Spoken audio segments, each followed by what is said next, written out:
Pengungkapan itu membuat wajah Chen Xintao sedikit berubah ketika pandangan yang bijaksana muncul di matanya. Kemudian, dia berbicara dengan nada yang dalam, kita berada dalam masa sulit sekarang. Meskipun kemungkinannya kecil, Anda sebaiknya segera menghubungi Haoran dan bertanya kepadanya apakah ia memiliki hubungan dengan insiden ini. Chen Suo mengangkat telepon selulernya, tetapi panggilannya terputus tepat ketika ia memutar nomor telepon putranya, telepon Chen Haoran. Apa yang terjadi? Tanya Chen Xintao. Dia tidak mengangkat telepon saya dan hanya menutup telepon, jawab Chen Suo sambil tersenyum paksa. Chen Xintao hendak menjawab ketika dia tiba-tiba melihat sosok yang datang dari luar. Dia lalu mengangguk. Kamu kembali, Haoran. Ada sesuatu yang perlu saya tanyakan pada Anda. Bibir Chen Haoran berkedut. Dia berjalan ke depan Chen Xintao, berlutut dan dengan pahit berkata, saya mungkin telah membuat beberapa kesalahan besar, kakek. Chen Xintao dan Chen Suo bertukar pandang dan perasaan buruk tumbuh di dalam hati mereka. Chen Xintao kemudian bertanya dengan suara yang dalam, katakan, apakah Anda juga terlibat dalam insiden itu ketika Su Xiaoguang menyinggung Tang Xiu? Chen Haoran ragu-ragu dan kemudian menjawab, saya pikir saya telah menyinggung dia juga, kakek. Bam! Meskipun Chen Xintao sudah sangat tua, gerakannya ketika dia bangun dan bergerak cepat. Dia menendang dada Chen Haoran dan menjatuhkannya ke lantai, berteriak, katakan padaku apa yang terjadi sejak awal. Jangan ketinggalan kata. Chen Haoran lips wrinkled and he told the whole story. Then, he finally sighed bitterly, it was just a small contradiction, but it was Su Xiaoguang who insulted Tang Xiu. I didn't say anything. A cold light flashed in Chen Xintao's eyes. After a few minutes of contemplation, he lit a cigarette, took a deep breath and then sighed, Suo withdraw the funds of our family and transfer some money to a bank card. Then bring Haoran to House Tang's residence to apologize. Chen Suo hesitated. But how much is all prepare, father? Chen Xintao menjepit rokok dengan tidak sabar dan mondar-mandir beberapa kali. Kemudian, dia menggelengkan kepalanya dan berkata, lupakan. Saya akan pergi ke House Tang sendiri. Siapkan 1 miliar yuan dan 2 miliar lebih sebagai dana cadangan. Para Tangs menggunakan metode untuk membunuh seekor ayam untuk memperingatkan para Monkey, dan mereka mengarahkan pisau daging mereka kepada Sus kali ini. Tetapi keluarga kami tidak boleh menganggap enteng insiden ini, jadi kami harus bergerak cepat untuk meminta maaf. Yang terbaik adalah memberitahu orang lain bahwa keluarga kami menundukkan kepala ke House Tang. Aku akan segera melakukannya. Uang akan disiapkan dalam 10 menit. Chen Su melangkah keluar dari pintu dan menghilang dari pandangan Chen Xintao dan Chen Haoran. Chen Xintao mengambil napas dalam-dalam dan kemudian menatap cucunya yang pucat, bertanya dengan acuh tak acuh, pelajaran apa yang Anda ambil dari kejadian ini? Saya memahami kebenaran bahwa saya tidak boleh tertipu oleh kesan salah dan bahwa saya tidak boleh dengan mudah memprovokasi siapapun, jawab Chen Haoran pahit.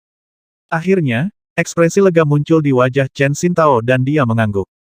Ambil kejadian ini sebagai pelajaran yang bagus. Lebih baik menghabiskan uang untuk menghindari bencana daripada selamanya tidak mengetahui seberapa dalam dunia ini. Perlu diingat bahwa selalu ada variabel yang tidak biasa di balik setiap kejadian aneh. House Tang hanya menyisakan Tang Yunpeng dan Tang Xiu, sedangkan sisanya telah menghilang, tetapi itu tidak berarti mereka telah jatuh. Jika tebakan saya benar, mereka pasti memiliki rencana besar dalam mosi tersebut. Apa rencana besar itu, kakek? Tanya Chen Haoran. Siapa yang saya minta bahkan jika Anda bertanya kepada saya? Chen Xintao menggelengkan kepalanya. Saya bisa memberitahu beberapa orang dengan latar belakang yang cukup di seluruh China juga merenungkan masalah ini juga.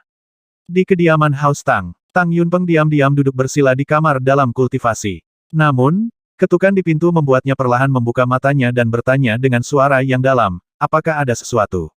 Ada beberapa orang di luar yang meminta untuk bertemu denganmu, Patriark. Mereka adalah kepala keluarga Chen di Beijing, Chen Xintao, dan cucunya, Chen Haoran, suara sekretarisnya di luar pintu menjawabnya.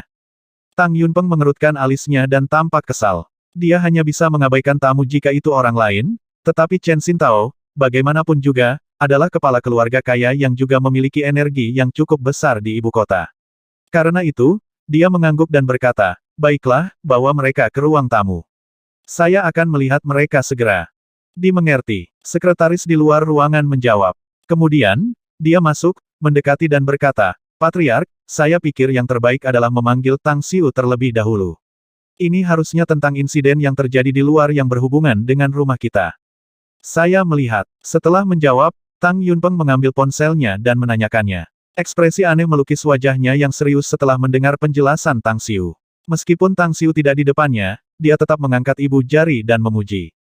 Kau merawatnya dengan indah, Siwer. Aku sudah menyelesaikan semua yang harus aku tangani di sini, paman pertama. Segalanya akan jauh lebih baik bagi keluarga kami di masa depan jika Anda benar-benar dipindahkan ke Shanghai nanti, kata Tang Xiu sambil tertawa kecil. Saya tahu karakter Duan Mulin. Dia selalu sangat berhati-hati dalam melakukan sesuatu, jadi saya yakin dia sudah mengurus semuanya sejak dia mengatakannya. Saya akan menunggu, untuk saat ini. Saya percaya keputusan akan segera keluar, kata Tang Yunpeng. Itu akan bagus, kalau begitu. Tang Xiu tertawa kecil dan kemudian berkata, bagaimanapun, paman pertama, aku harus meninggalkan Beijing malam ini untuk Shanghai untuk melakukan sesuatu. Juga, saya akan menjalankan rencana besar lain setelah Anda datang ke Shanghai dan secara resmi menetap. Rencana apa? Tanya Tang Yunpeng. Yah, aku merahasiakannya tentang itu untuk saat ini sampai kamu datang ke Shanghai. Tang Xiu berkata, sepertinya aku akan membutuhkan bantuanmu, jadi aku akan memberitahumu tentang hal itu nanti. Hai, kau benar-benar membingungkan, bocah. Tang Xiu tertawa dan berkata, baiklah, kalau begitu. Saya tidak akan bertanya karena Anda tidak ingin memberitahu saya sekarang. Bagaimanapun, kepala keluarga Chen, Chen Xintao, dan cucunya, Chen Haoran baru saja datang menemui saya. Kunjungan mereka harus berhubungan dengan Anda, bukan? Yah, aku tidak punya rencana untuk berurusan dengan mereka saat ini. Anda dapat memanggil tembakan jika mereka datang untuk meminta maaf, terlepas dari kompensasi yang mereka tawarkan, paman. Tetapi jika mereka datang ke pengadilan lebih banyak masalah, silakan hubungi saya dan saya akan berurusan dengan mereka. Tang Yunpeng kemudian pergi ke ruang tamu setelah menutup telepon. Tetapi begitu dia melihat Chen Xintao dan Chen Haoran, Chen Xintao langsung bergerak dan berlutut di depannya. Apa yang kamu lakukan, Patriark Chen? Tang Yunpeng sengaja bertindak terkejut dan bertanya. Yunpeng, kami kenalan lama, tapi cucu lelaki sampah saya ini telah menyinggung Tang Xiu. Karena itulah saya datang secara pribadi dan menyeretnya ke sini untuk meminta maaf. Chen Xintao tersenyum masam. Apa sebenarnya yang terjadi? Tang Yunpeng bertindak bingung. Ini hanya pertengkaran kecil di antara anak-anak, tapi aku merasa itu tidak akan berakhir dengan begitu mudah. Chen Xintao dengan enggan menjelaskan, jika ada, House Tang saat ini mengumpulkan perhatian banyak orang dan aku takut mereka yang peduli mengalami spekulasi liar sekarang. Itulah alasan mengapa saya membawa cucu saya yang tidak berguna ini ke sini untuk meminta maaf. Ini juga akan berfungsi sebagai pesan kepada mereka bahwa House Tang masih merupakan House Tang asli dan bahkan lebih kuat. Tang Yunpeng tersenyum ringan dan meraih Chen Xintao untuk menopangnya. Kemudian, dia tersenyum berkata, ini hanya perkelahian kecil antara anak-anak, tidak perlu bagi kita untuk terlibat sebagai wali mereka. Silakan duduk, Penatua Chen. Alih-alih mengambil tempat duduk secara langsung, Chen Xintao mengambil kartu bank dan menyerahkannya kepada Tang Yunpeng, mengatakan, Yunpeng, saya tahu Tang Xiu memiliki kepribadian yang murah hati dan dia juga anak yang baik, tetapi dia tidak layak kehilangan. Ada sedikit uang dalam kartu ini, tolong anggap itu sebagai permintaan maaf dari keluarga saya. Pin tertulis di bagian belakang. Juga, tolong berbicara dengan baik kepada Tang Xiu tentang ini. Tentang ini Tang Yunpeng memasang ekspresi canggung dengan sengaja. Bukankah Tang Xiu masih mendengarkan kata-katamu, Yunpeng? Tanya Chen Xintao. Sepertinya dia tidak berani. Tang Yunpeng segera berkata, aku masih paman pertama dan bocah itu harus mendengar apa yang aku katakan padanya. Betul, adalah suatu kebajikan kaum muda untuk menghormati orang tua mereka, untuk memulainya. Chen Xintao mengangguk dan berkata, jika ada, terserah Anda untuk menangani masalah ini. Bagaimanapun, sekarang sudah agak terlambat, jadi aku tidak akan mengganggumu lagi. Tang Yunpeng ragu-ragu sejenak dan kemudian dengan sengaja bertanya, mengapa kamu tidak tinggal untuk minum teh, Penatua Chen? Nah, sudah terlambat. Chen Xintao menggelengkan kepalanya. Aku akan mengundangmu untuk minum nanti. Baik-baik saja maka, tetapi itu akan menjadi suguhan saya. Tang Yunpeng mengirim Chen Xintao dan Chen Haoran ke gerbang depan dan menyaksikan mereka pergi. Ketika sekretarisnya mendekat, Tang Yunpeng memberinya kartu bank dan berkata, periksa berapa banyak uang dalam kartu ini. Dimengerti. Beberapa menit kemudian, sekretarisnya segera kembali dan berkata, ada 1 miliar yuan di dalamnya, Patriark. The Chance benar-benar tulus dalam hal ini. Tang Yunpeng mengangkat alisnya dan segera berkata sambil tersenyum, baiklah, ambil kartu bank ini dan pergi sendiri ke Biro Kemampuan Khusus dan berikan kepada Direktur Duan Mulin. Katakan padanya bahwa itu adalah tanda dari House Tang untuk membeli beberapa peralatan untuk para penjaga di Biro Kemampuan Khusus. Bukankah ini terlalu banyak? Sekretaris itu ragu-ragu. Tang Yunpeng terkekeh. Apakah menurut Anda 1 miliar yuan terlalu banyak dibandingkan dengan perlindungan yang diberikan Biro Kemampuan Khusus untuk rumah kita? Tidak peduli seberapa baik hubungan pribadi antara Duan Mulin dan Tang Xiu, kami membawa beberapa orang dari Biro Kemampuan Khusus untuk membantu kami. Beberapa orang di antara mereka pasti tidak senang karenanya. Setiap orang di dunia selalu mencari untung karena itu adalah hal yang paling masuk akal untuk terlibat dalam apapun. Kemungkinan semua orang di Biro Kemampuan Khusus akan tutup mulut begitu kami mengirim uang ini. Kamu bijak, Patriark. Berita bahwa kepala keluarga Chen Xintao, membawa cucunya, Chen Haoran, untuk mengunjungi kediaman House Tang untuk meminta maaf dengan cepat menyebar, dan segera diketahui oleh banyak pasukan dan keluarga. Chen sendiri yang merilis berita. Pada saat itu, lingkaran keluarga kaya di ibu kota menjadi gempar dan berita itu mengguncang banyak keluarga berpengaruh dan partai-partai kuat di seluruh China. Berita itu membuat mereka ragu dan akhirnya mereka menyadari bahwa House Tang ternyata tidak jatuh. Meskipun banyak anggota House Tang telah menghilang, keluarga ini masih menakutkan. Keesokan harinya, berita kemalangan yang menimpa keluarga Su dan keributan yang disebabkan oleh permintaan maaf keluarga Chen belum memudar, tetapi berita lain telah menyebar ke setiap wilayah di Tiongkok lagi. Tang Yunpeng dari House Tang telah meninggalkan jabatan sebelumnya dan sekarang ditugaskan untuk memegang jabatan barunya di Shanghai. Karena kinerja dan kemampuannya yang luar biasa, serta profesionalisme dan dedikasinya kepada negara dan rakyat, ia sekarang menjabat sebagai Deputi Kementerian Kebudayaan. Saat berita ini keluar, semua orang merasakan tekanan berat karena ini meramalkan bahwa House Tang masih memiliki pilar asli dan masih berdiri sebagai raksasa bahkan tanpa patriark sebelumnya, Tang Guosheng. Bagian utara negara itu turun salju, tetapi wilayah selatan ditutupi oleh langit yang cerah. Cakrawala tanpa batas di atas langit Shanghai begitu jelas sehingga langit birunya seakan baru saja dicuci oleh air.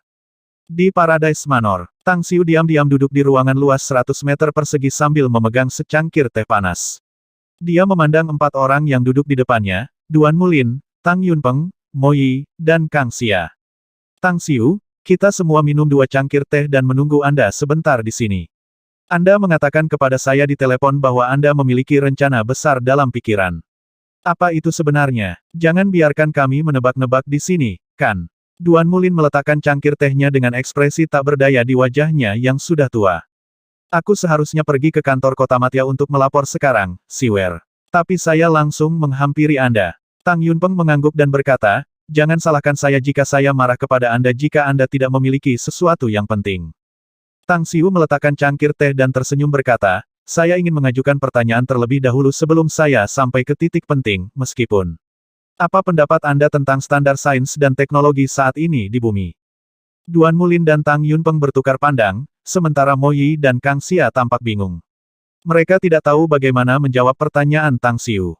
Setelah beberapa lama, Duan Mulin perlahan berkata, umat manusia telah membuat kemajuan pesat dalam sains dan teknologi dan kami memiliki banyak produk teknologi tinggi yang jauh lebih baik daripada di masa lalu.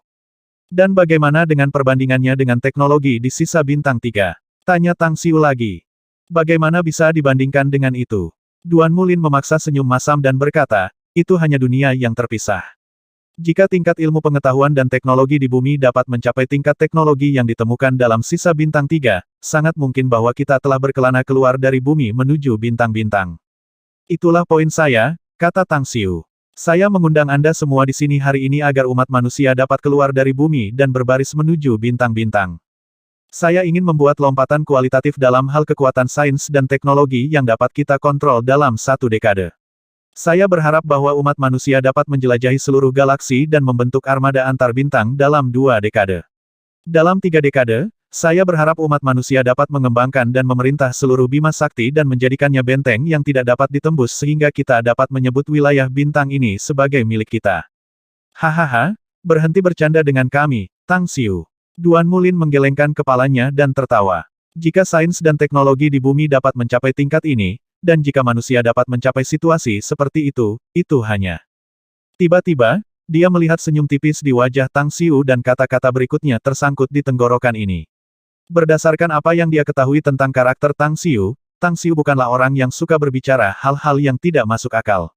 Dia harus memiliki keyakinan bahwa itu bisa dicapai sejak dia menyebutkannya. Tapi tetap saja, bukankah itu ide yang terlalu mengada-ada?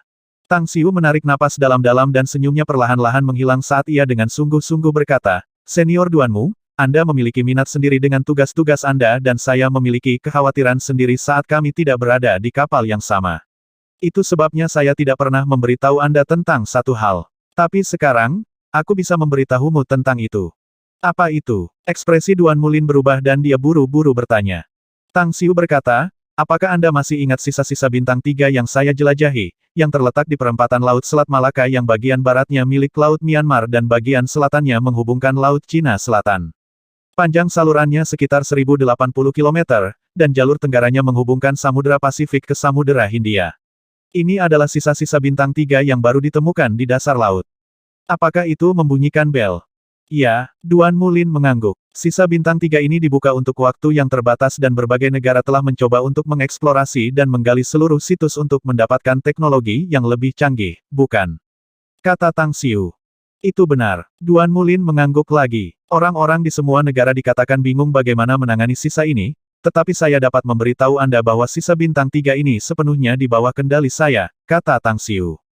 Anda bisa mengatakan bahwa saya adalah pemiliknya dan saya dapat menggunakan setiap teknologi di sana, dari mana saya juga memperoleh smart brain dari sisa ini yang mengandung banyak pengetahuan ilmiah dan teknologi jauh melampaui level bumi. Jika saya memiliki 3 syarat yang dipenuhi, yaitu waktu, dana, dan tenaga kerja, saya juga dapat menciptakan dunia teknologi tinggi. Datang lagi. Sok menutupi wajah Duan Mulin saat dia memandang Tang Xiu dengan tidak percaya. Dia tidak bisa menahan gemetaran meski memiliki kekuatan yang hebat. Kamu belum salah dengar, kata Tang Xiu dengan sangat serius.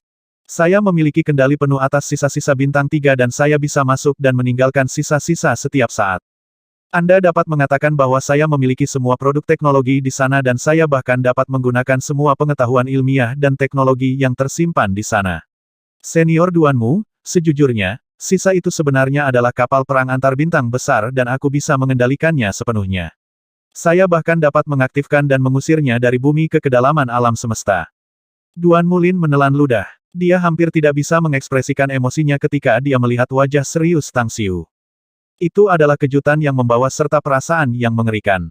Jika klaim Tang Xiu benar, maka dia benar-benar mampu menjadi master bumi yang sejati jika dia melakukan sesuatu di belakangnya. Menghadapi kekuatan ilmiah dan teknologi yang begitu menakutkan, tingkat teknologi umat manusia seperti sampah dan dapat dengan mudah dihancurkan. Tang Yunpeng melirik Duan Mulin sebelum matanya terfokus pada Tang Xiu. Dia kemudian bertanya dengan serius, apa yang sebenarnya ingin kamu lakukan, Siwer? Keberangkatan saya dari bumi di masa depan tidak bisa dihindari, kata Tang Xiu. Tidak bisa dihindari, semua anggota Sekte Tang juga akan mengikuti saya, termasuk kalian berempat. Tapi bumi adalah akar kita dan tempat aku tumbuh dewasa. Kita dapat meninggalkan tempat ini, tetapi saya harus menjamin bahwa itu akan ada selamanya. Saya tidak ingin melihatnya dihancurkan ketika saya kembali suatu hari nanti, saya juga tidak ingin melihat umat manusia punah. Tentu saja, ada juga kemungkinan lain yang bisa terjadi dalam beberapa dekade, abad, atau milenium setelah kita pergi, di mana kita akan menemukan bahwa umat manusia telah diserang oleh beberapa ras lain di alam semesta. Penghuni bumi yang lemah dapat menjadi budak atau bahkan ternak bagi makhluk-makhluk luar angkasa ini, baik itu atau manusia di bumi semuanya telah dibantai sepenuhnya. Aku mungkin bukan pria hebat, tapi aku ingin memberi bumi rencana darurat dan jaminan sebelum aku pergi. Setidaknya manusia bisa melindungi dirinya sendiri saat menghadapi ras alien yang kuat. Itu sebabnya memiliki sains dan teknologi yang tangguh dan maju adalah suatu keharusan. Kemanusiaan harus mengendalikan berbagai wilayah, setidaknya seluruh Bima Sakti. Saya ingin membangun pasukan yang tak terhitung jumlahnya dan jaringan pertahanan yang tangguh, serta armada antar bintang untuk menjadikan seluruh Bima Sakti sebagai benteng yang tak tertembus. Tang Yunpeng, Mo Yi, dan Kang Xia tiba-tiba bangkit dengan ekspresi terkejut. Rasa hormat yang dalam timbul di hati mereka dan mereka sangat mengangguk pada Tang Xiu. Untuk melindungi rumah dan negara mereka, Tang Xiu adalah individu yang tangguh, tetapi ia juga mempertimbangkan kemungkinan rumahnya diserang oleh alien di masa depan. Karakter seperti itu, serta pemikiran untuk bersiap menghadapi hari hujan seperti itu, benar-benar mengagumkan. Tolong jelaskan lebih lanjut tentang ide Anda, Tang Xiu, Duan Mulin bertanya perlahan. Saya membutuhkan pangkalan rahasia, yang cukup besar, terpencil dan tidak dapat diakses.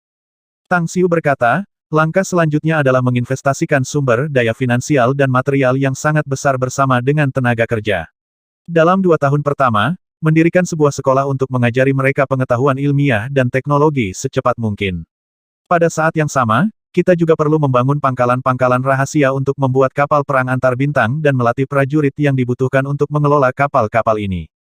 Apakah Anda ingin membawa proyek ini sendiri, atau apakah Anda ingin memobilisasi seluruh mesin negara untuk melaksanakannya? Tanya Duan Mulin lagi. Ini bukan jenis pekerjaan yang dapat dilakukan oleh individu, kata Tang Xiu. Saya akan membutuhkan dukungan negara, tetapi kerahasiaan proyek harus diletakkan di tingkat tertinggi. Di masa depan, baik itu kapal luar angkasa buatan, atau pasukan kapal luar angkasa yang kita latih, semuanya harus milik negara kita. Tidak mungkin untuk menyembunyikannya jika Anda membuat gerakan besar untuk proyek pada skala ini dalam waktu singkat, Duan Mulin berbicara lagi. Selain itu, jumlah sumber daya yang diperlukan sangat besar sehingga tidak realistis untuk melakukan ini sambil menjaga kerahasiaan penuh. Beri aku 10 tahun. Tang Xiu berkata dengan nada yang dalam, aku akan memimpin seluruh situasi dan kamu akan membantuku menangani masalah ini. Saya kemudian akan menyerahkan pangkalan ke negara itu 10 tahun kemudian. Saya harus melaporkan ini ke atasan terlebih dahulu, kata Duan Mulin. Itu bagus sekali. Lebih baik jika saya bisa berbicara langsung dengan mereka, kata Tang Xiu. Duan Mulin bangkit dan berkata, Tang Xiu, aku akan mengundang 3 senior negara. Dan saya menantikan perkembangan di masa depan jika Anda bisa meyakinkan mereka. Baiklah, Tang Xiu mengangguk dan mengirim Duan Mulin pergi. Setelah itu, hanya ada Tang Xiu, Tang Yunpeng, Mo Yi, dan Kang Xia yang tersisa di kamar.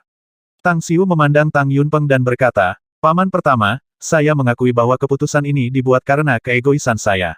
Ini adalah harapan saya bahwa Anda juga dapat melangkah lebih jauh di masa depan. Keluarga Tang membutuhkan pengawalan dari Anda untuk tujuan itu. Tang Yunpeng mengangguk. Jangan khawatir. Tang Xiu kemudian beralih ke Mo Yi dan berkata, Profesor Mo, Anda adalah ilmuwan dan peneliti ahli. Saya harap Anda bisa menjadi Chief Engineer untuk rencana besar berikut. Saya membutuhkan Anda untuk membentuk tim tenaga teknis dari mana kapal luar angkasa akan diproduksi di masa depan. Tang Xiu, Anda tahu saya akan memenuhi harapan Anda untuk yang satu ini. Saya siap mengorbankan tahun-tahun sisa hidup saya untuk itu, jawab Mo Yi bersemangat. Hahaha. Nah, itu saja, kalau begitu. Tang Xiu tertawa dan berkata, Profesor Yi, Paman pertama, kalian berdua bisa mengurus bisnismu dan bersiap di muka. Saya percaya itu tidak akan lama sebelum rencana ini akan disetujui. Tang Yunpeng menepuk bahu Tang Xiu dan langsung pergi. Baru setelah dia dan Mo Yi menghilang dari kamar barulah Tang Xiu memandang Kang Xia. Kang Xia tidak mengucapkan sepatah kata pun. Mereka adalah satu-satunya yang tersisa di sini, jadi dia langsung mendatanginya dan memeluknya dengan lembut. Dia mengerahkan kekuatannya dan memeluknya lebih erat. Tang Xiu menepuk pundaknya dan terkekeh. Sayang, kita akan jauh lebih sibuk dengan Magnificent Tang Corporation karena saya akan membutuhkan sejumlah besar uang dan kekayaan. Jangankan 1 triliun, bahkan 100 triliun dan 1 triliun yuan tidak akan cukup untuk tujuan kita. Saya dengan keras kepala percaya bahwa Anda adalah pria terbaik di dunia saat itu, gumam Kang Xia.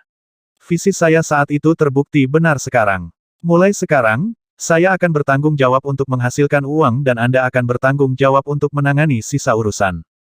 Cahaya bulan seolah-olah menaburkan air yang menggenangi bumi. Setelah sibuk dengan banyak masalah dalam beberapa hari terakhir, Tang Xiu akhirnya beristirahat sejenak. Suasana cinta terasa kental saat ia mulai melepas pakaiannya. Bang Zes. Tiba-tiba, seluruh dunia tampak bergetar, sementara pintu, jendela, dan lampu juga bergetar. Bahkan ranjang yang kokoh juga bergoyang. Tang Xiu mengangkat jarinya dan bersumpah bahwa dia dan Kang Xia bukanlah pelaku yang membuat semuanya bergetar. Apa yang sedang terjadi? Dengan wajah memerah, Kang Xia dengan cepat melihat ke jendela. Tang Xiu sedikit mengerutkan kening dan dengan cepat berpakaian dan bergerak cepat ke jendela.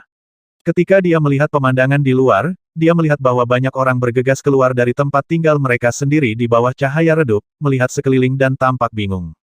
Apakah itu gempa bumi? Tang Xiu mengerutkan alisnya. Dia masih bisa merasakan getaran samar, sejenisnya yang sangat mirip dengan getaran yang disebabkan oleh gempa bumi. Grandmaster, Tang An diam-diam muncul di sebelahnya dan memanggil dengan suara rendah.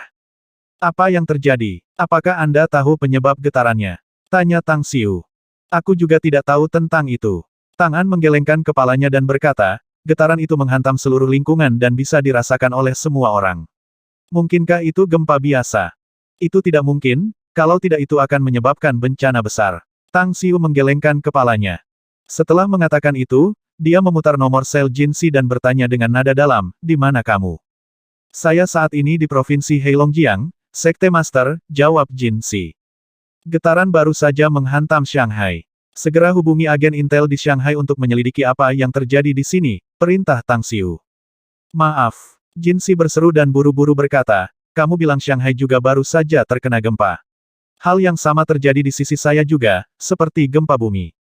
Tang Xiu diam. Gempa itu melanda bagian utara negara itu dan juga Shanghai.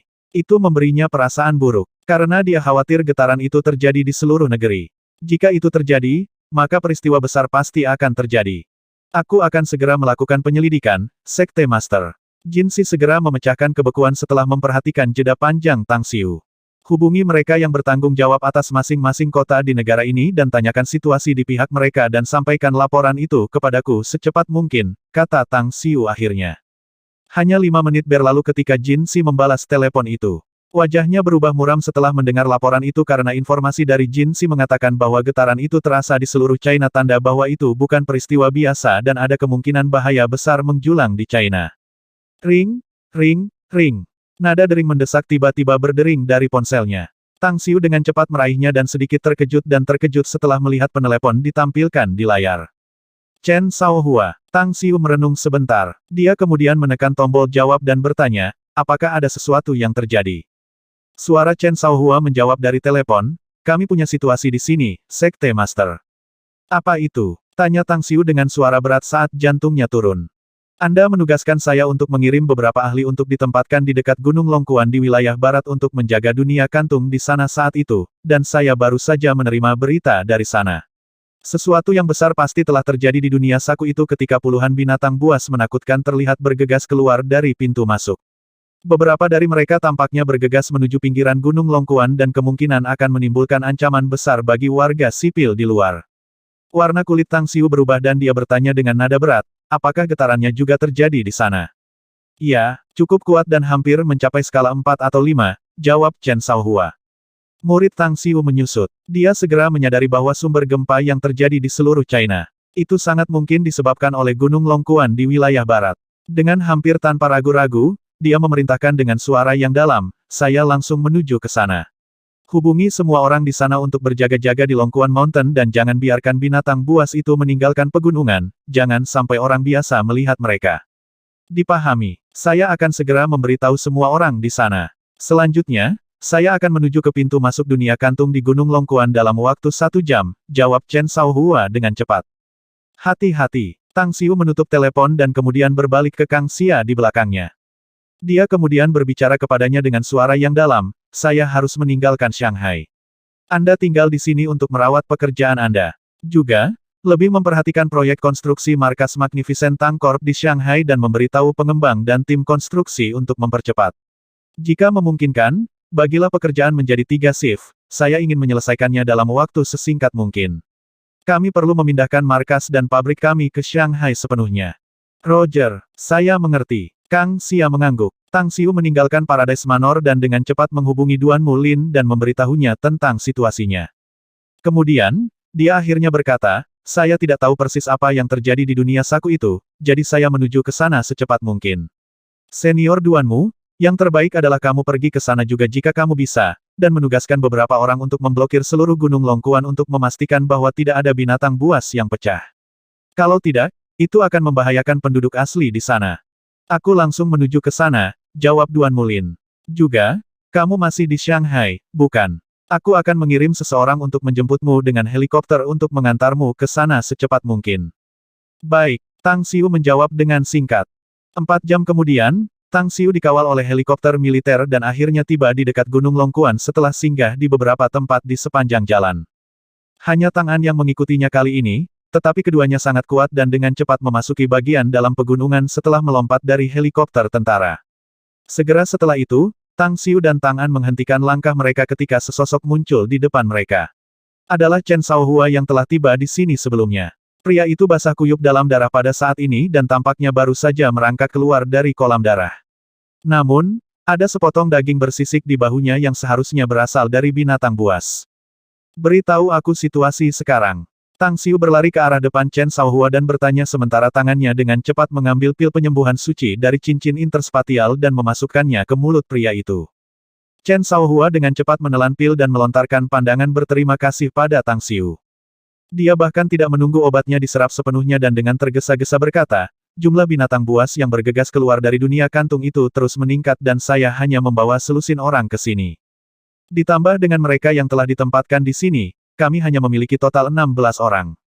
Kami telah membunuh ratusan binatang buas dalam 4 jam terakhir, tetapi binatang ini terlalu tersebar dan kami tidak bisa menghentikan mereka semua. Namun, Departemen Intel baru saja menghubungi saya dan mereka yakin bahwa tidak ada binatang buas yang bergegas keluar dari pegunungan berhutan, jadi tidak ada bencana yang akan terjadi pada penduduk setempat yang tinggal di sekitarnya. Setidaknya untuk saat ini. Itu terdengar baik. Tang Xiu mengangguk dan berkata, saya sudah memberitahu beberapa orang dari negara tentang ini. Kami dapat berharap untuk memiliki sejumlah besar ahli di sini segera. Ngomong-ngomong, apakah ada orang dari pihak kita yang menonton pintu masuk ke dunia saku itu? Kami hanya memiliki beberapa orang di sini, tetapi kami memiliki beberapa yang tinggal di sana. Hanya saja kita telah menyembunyikan yang jatuh secara diam-diam. Chen Shaohua menjawab, mereka segera pindah untuk membunuh binatang buas ini jika jumlah yang keluar sedikit. Saya mengatakan kepada mereka untuk menghindari binatang buas jika jumlah mereka terlalu banyak dan terlalu kuat untuk mereka hadapi. Berapa lama untuk sampai ke sana dari sini? Tanya Tang Xiu. Sekitar 1,5 jam, kata Chen Shaohua. Tang Xiu kemudian meraih bahunya dan berkata, tunjukkan padaku jalan. Aku akan membawamu ke sana. Mencapai pintu masuk dunia saku memang akan memakan waktu 1,5 jam sesuai dengan kecepatan Chen Shaohua karena kultivasinya hanya di Golden Core Stage. Namun, kecepatan Tang Xiu sangat cepat dan hanya membutuhkan waktu 20 menit sambil menarik Chen Shaohua. Sekte Master, 4 murid Tang Sekte dengan jubah hitam dan pedang di tangan mereka segera mendekati dan menyapa. Tang Xiu melihat bekas luka di tubuh mereka dan mengeluarkan 4 pil penyembuhan suci dan memberikannya kepada mereka masing-masing. Lalu, dia berkata, kamu sudah bekerja keras. Bagaimana situasinya di sini? Jumlah total monster buas 1160, Sekte Master. Salah satu dari mereka dengan penuh hormat menjawab, beberapa dari mereka sangat kuat, dan dari aura mereka, kami memperkirakan bahwa yang khusus ini harus sebanding dengan kultivator panggung inti emas. Sisa dari hewan buas ganas ini hanya memiliki kekuatan yang sangat rata-rata dengan hanya beberapa yang sebanding dengan tahap pendirian yayasan, sementara kebanyakan dari mereka hanya pada tahap penyulingan Qi. Tang Xiu mengangguk tanpa sepatah kata pun. Kemudian, dia menatap Chen Shaohua dan berkata, teruslah berburu dan membunuh binatang buas yang kejam ini. Jin Si dan semua anggota Tang Sekte di daratan akan segera datang. Simpan cincin interspatial ini dan simpan semua sisa-sisa binatang buas yang telah Anda bunuh. Mata Chen Shaohua menyala dan segera menerimanya dengan penuh semangat. Dia telah mendengar tentang rumor bahwa setiap murid Tang Sekte yang telah menerima cincin interspatial dari Tang Xiu akhirnya akan menyimpan cincin itu sebagai milik pribadi mereka. Sebelum ini, dia telah bermimpi memiliki cincin interspatial seperti itu. Namun, dia belum melakukan banyak jasa, jadi dia tidak pernah memiliki kesempatan untuk mendapatkannya. Tapi sekarang, mimpinya akhirnya menjadi kenyataan. Tang Xiu bergeser ke Tang An dan berkata, kita akan memasuki dunia saku ini. Saya ingin melihat apa yang sebenarnya terjadi di dalam. Tidak, kamu tidak bisa, Sekte Master. Sebelum Tang An menjawab Tang Xiu, Chen Shaohua kaget dan buru-buru memanggilnya untuk menghentikannya. Apa yang salah? Tang Xiu mengerutkan kening. Aku memasuki dunia saku ini sebelumnya, Sek Master. Itu sebabnya saya tahu betapa berbahayanya itu di dalam. Chen Shaohua buru-buru menjawab, terutama naga hitam yang kutemukan di sana. Hal itu benar-benar mengerikan. Bawahan ini tidak bisa membiarkan Master Sekte masuk ke dalam secara pribadi dan mengambil risiko. Tang Xiu menepuk pundaknya sambil tersenyum dan berkata, aku mengerti kekhawatiranmu, tapi jangan khawatir tentang itu. Kekuatan saya sekarang jauh lebih kuat dari sebelumnya. Aku masih bisa melindungi diriku sendiri meskipun aku bukan tandingan naga hitam itu. Chen Shaohua membuka mulutnya dan ingin berbicara lebih banyak, tetapi setelah melihat mata Tang Xiu tajam, dia akhirnya menelan kembali kata-kata yang akan dia katakan dan mengangguk tanpa kata. Tang Xiu kemudian mengalihkan visinya ke pintu masuk sambil diam-diam meningkatkan kewaspadaannya. Ketika dia masuk, dia berbicara kepada Tang An, yang mengikutinya, ingatlah untuk segera mundur jika Anda merasakan sesuatu yang salah. Banyak dunia saku memiliki banyak harta, tetapi mereka juga penuh dengan bahaya fatal. Jalur yang redup itu bukan buatan manusia tetapi terbentuk secara alami. Itu sangat luas dan udaranya segar. Memotong. Sinar pedang melintas dan memenggal dua binatang buas. Mata berkilauan dengan cahaya dingin, Tang Xiu berjalan ke sisa-sisa binatang itu dan perlahan berkata, ini aneh. Ruang di bagian ini sangat stabil sehingga membuat saya agak khawatir. Belum lagi bahwa binatang buas ini tidak ada di bumi. Mereka seperti spesies baru dengan pengecualian lebih lemah dalam kekuatan. Ada juga hal lain yang terlihat. Apalagi yang kamu temukan, Grandmaster? Tanya Tang An dengan rasa ingin tahu. Jika dugaan saya benar, kami langsung memasuki ruang lain tepat ketika kami melangkah ke bagian ini. Lihatlah dinding dengan cermat. Anda akan menemukan perbedaannya, kata Tang Xiu dengan suara yang dalam. Dinding. Tang An mendekati dinding dan dengan hati-hati mengamatinya untuk sementara waktu. Kemudian, dia mengangguk dan berkata, memang ada yang aneh dengan tembok itu, Grandmaster. Itu tidak terbuat dari tanah atau batu, tetapi bahan khusus lainnya.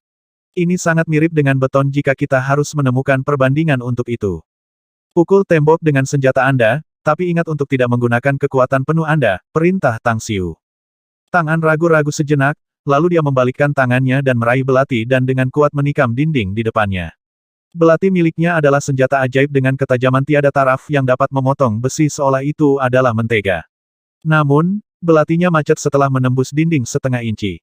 Bagaimana ini mungkin? Tang An berseru. Dia sebelumnya berpikir bahwa belati akan dapat menembus dinding dengan mudah, semudah memotong tahu. Tapi dinding di depannya hampir sekeras berlian. Sebenarnya, itu lebih sulit daripada berlian. Namun, beberapa tanaman terlihat tumbuh di beberapa celah di dinding yang keras ini. Tang Xiu mengumpulkan bangkai dua binatang buas ke dalam cincin interspatial dan kemudian berkata, saya pikir kita bisa berharap untuk melihat hal-hal yang lebih menarik di dalam. Mari kita lanjutkan. Tapi ingat untuk mengaktifkan tembus pandang Anda dan bersembunyi di balik penghalang ruang jika ada sesuatu yang salah. Tang An akan menjawab ketika ekspresinya tiba-tiba berubah dan berkata dengan ngeri, Grandmaster, saya hanya bisa mengerahkan 1/10 dari kemampuan ruang saya di sini dibandingkan dengan luar. Surga, penghalang ruang di sini benar-benar terlalu padat. Saya akan membutuhkan banyak energi untuk merobek celah. Aku hanya bisa bersembunyi paling banyak, tapi aku tidak akan bisa membawamu ke ruang angkasa. Tang Xiu tidak berbicara lagi dan dengan cepat maju ke ujung lorong. Dia akhirnya melihat cahaya di ujung setelah berjalan sekitar 2 kilometer. Tempat ini, Tang An berdiri di sebelah Tang Xiu dan memandang dunia di depannya. Itu adalah padang rumput yang luas dan tampaknya tak berujung dengan banyak kawanan binatang buas. Dia bahkan melihat beberapa binatang buas hampir seukuran bukit. Tang Xiu memiringkan kepalanya dan memandang matahari di langit. Gumpalan cahaya itu tiba-tiba berwarna ungu, membuat jantungnya berdegup kencang. Itu karena dia pernah membaca catatan di dunia immortal tentang matahari ungu. The Eastern Purple Key dikatakan sebagai pertanda keberuntungan dan kekuatan di balik takdir. Itu juga dikatakan sebagai esensi energi paling murni antara langit dan bumi, dan setiap kultivator yang menyerap energi ungu ini akan mendapatkan manfaat besar dari surga. Dengan demikian, menemukan dunia seperti itu dipenuhi dengan ki ungu secara harfiah di mana-mana benar-benar tidak terduga untuk Tang Xiu. Bahkan hanya mengambil napas dari udara memberinya sensasi santai dan damai. Konsentrasi energi spiritual di sini setidaknya 10 kali lipat dari dunia luar. Tang Xiu menarik napas dalam-dalam dan tiba-tiba memiliki keinginan untuk memindahkan pangkalan Tang Sekte dari Pulau Sembilan Naga ke tempat ini. Dia menyadari bahwa berkultivasi di sini pasti akan lebih baik daripada di sana. Mengaum. Teriakan keras dan menggelegar datang dari langit yang jauh ketika seekor burung Golden Peng yang menyilaukan turun dari langit dan meraih seekor binatang buas yang sangat besar di tanah dan kemudian melonjak lagi. Cakar tajamnya dengan mudah merobek tubuh binatang buas raksasa selama penyelaman dan darah ungu berhamburan dari tubuhnya seolah-olah hujan air ungu jatuh. Murid Tang Xiu berkedip dan sosoknya tiba-tiba melesat ke depan dalam sekejap. Dia dengan cepat mencapai batas kecepatan yang bisa dia capai dan menyebabkan beberapa binatang buas yang sebanding dengan ahli Golden Core Stage tiba-tiba melesat ke langit dan menyerbu ke arahnya. SCRAM. Tang Xiu meraung dan langsung melepaskan pedang Divine. Sinar pedang deras meledak seperti gelombang mengalir dan langsung membunuh puluhan binatang buas yang menghalangi jalannya. Beberapa detik kemudian, dia berlari ke depan selama puluhan mil dan membuang deretan botol batu giok dari cincin interspatial untuk mengandung darah ungu dari langit. Setelah mengisi lebih dari 200 botol, ia dengan cepat menuangkan satu botol ke mulutnya. Berdengung, energi yang mengalir deras menyerbu masuk dan meledak di perutnya sebagai gelombang panas, membuat semua rambut halus di seluruh tubuhnya terbakar.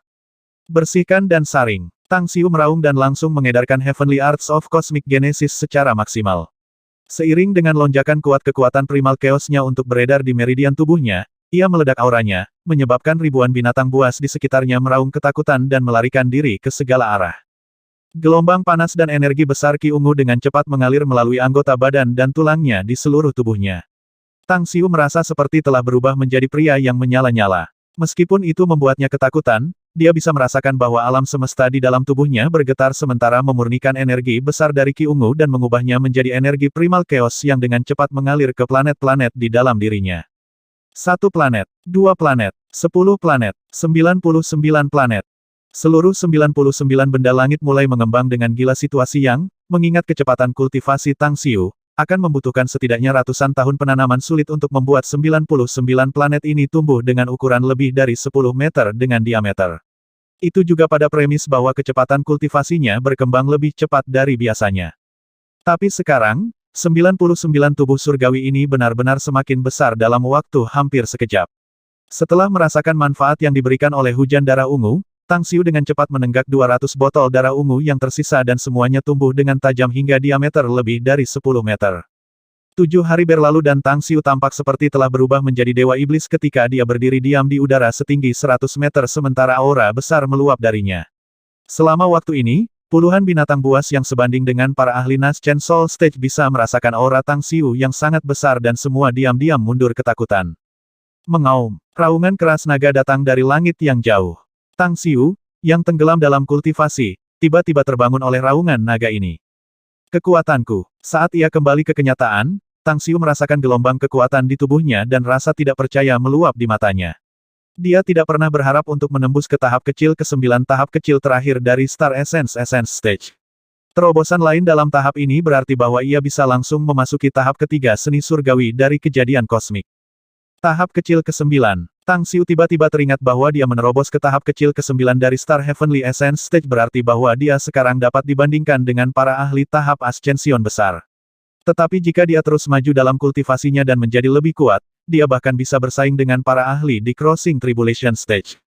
Selanjutnya, dia akan memiliki kekuatan yang sebanding dengan dewa biasa begitu dia berhasil menembus ke tahap ketiga, integrasi Essence Bintang. Itu datang. Sebuah cahaya dingin melintas di matanya. Dia bisa dengan jelas mendengar raungan naga tadi. Segera setelah itu, naga hitam setinggi 100 meter muncul di depan matanya dan bergerak ke arahnya dengan mengancam. Secara khusus, aura yang meledak keluar dari naga ini benar-benar menakutkan.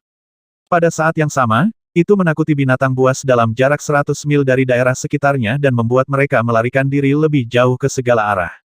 Manusia. Seorang manusia memasuki tempat ini. Naga hitam sepanjang 100 meter itu membuat ekspresi aneh dan lekat-lekat menatap Tang Xiu.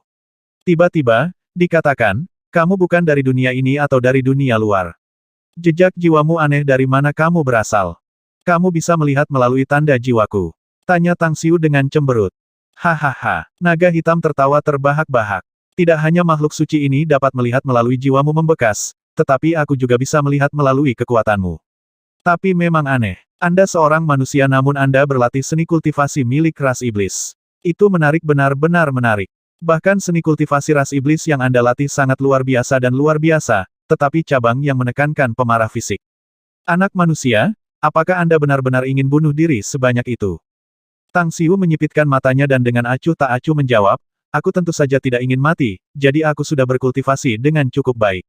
Naga hitam, tidak mungkin kau makhluk yang lahir dari dunia saku ini, kan?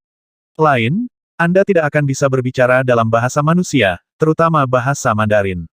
Selanjutnya, Anda juga tahu ras iblis dan sistem kultivasi mereka. Naga hitam menyemburkan napas naga dan menggelengkan kepalanya, berkata, makhluk suci ini secara alami bukan asli dari dunia saku ini. Tidak mungkin dunia saku ini yang baru saja dilahirkan selama ratusan ribu tahun dapat memiliki makhluk sakral seperti saya. Saya menghabiskan 100.000 tahun metamorfosis sebelum akhirnya tubuh saya pulih dan baru sekarang saya bisa lepas dari perangkap ini. Dari mana kamu berasal? Tanya Tang Xiu. Tentu saja itu alam naga, jawab naga hitam itu. Ekspresi Tang Xiu berubah dan dia berkata dengan suara yang dalam, klan naga hitam telah dibuang oleh naga cakar 5 cakar ke alam Asyura setelah melanggar hukum alam naga dan telah menarik keluar keberadaan lemah mereka sejak itu. Bagaimana Anda bisa sampai di sini? Anda bahkan tinggal di sini selama lebih dari 100.000 tahun sesuai dengan apa yang baru saja Anda katakan. Aura menyeramkan meledak dari naga hitam saat dia dengan marah meraung, diam. Nenek moyang klan naga hitam saya mungkin telah melanggar aturan nenek moyang, tetapi itu semua karena para bangsawan-bangsawan naga yang takut akan bakat dan kekuatan klan naga hitam saya. Mereka hanya menjebak kita dan menggunakannya sebagai dalih untuk mengusir kita dari alam naga. Bagaimana anak nakal manusia sepertimu bisa tahu sejarah rahasia ras naga? Apa asalnya? Saya dari dunia immortal. Anda dapat mengatakan saya baru saja dilahirkan kembali dan pindah ke sini, kata Tang Xiu. Huff. Naga hitam mendengus. Kamu bisa menipu naga lain, tapi kamu tidak bisa menipu makhluk suci ini. Anda akan mempertahankan seni kultivasi Anda dari dunia immortal setelah Anda bertransmigrasi alih-alih mengolah seni kultivasi dari ras iblis.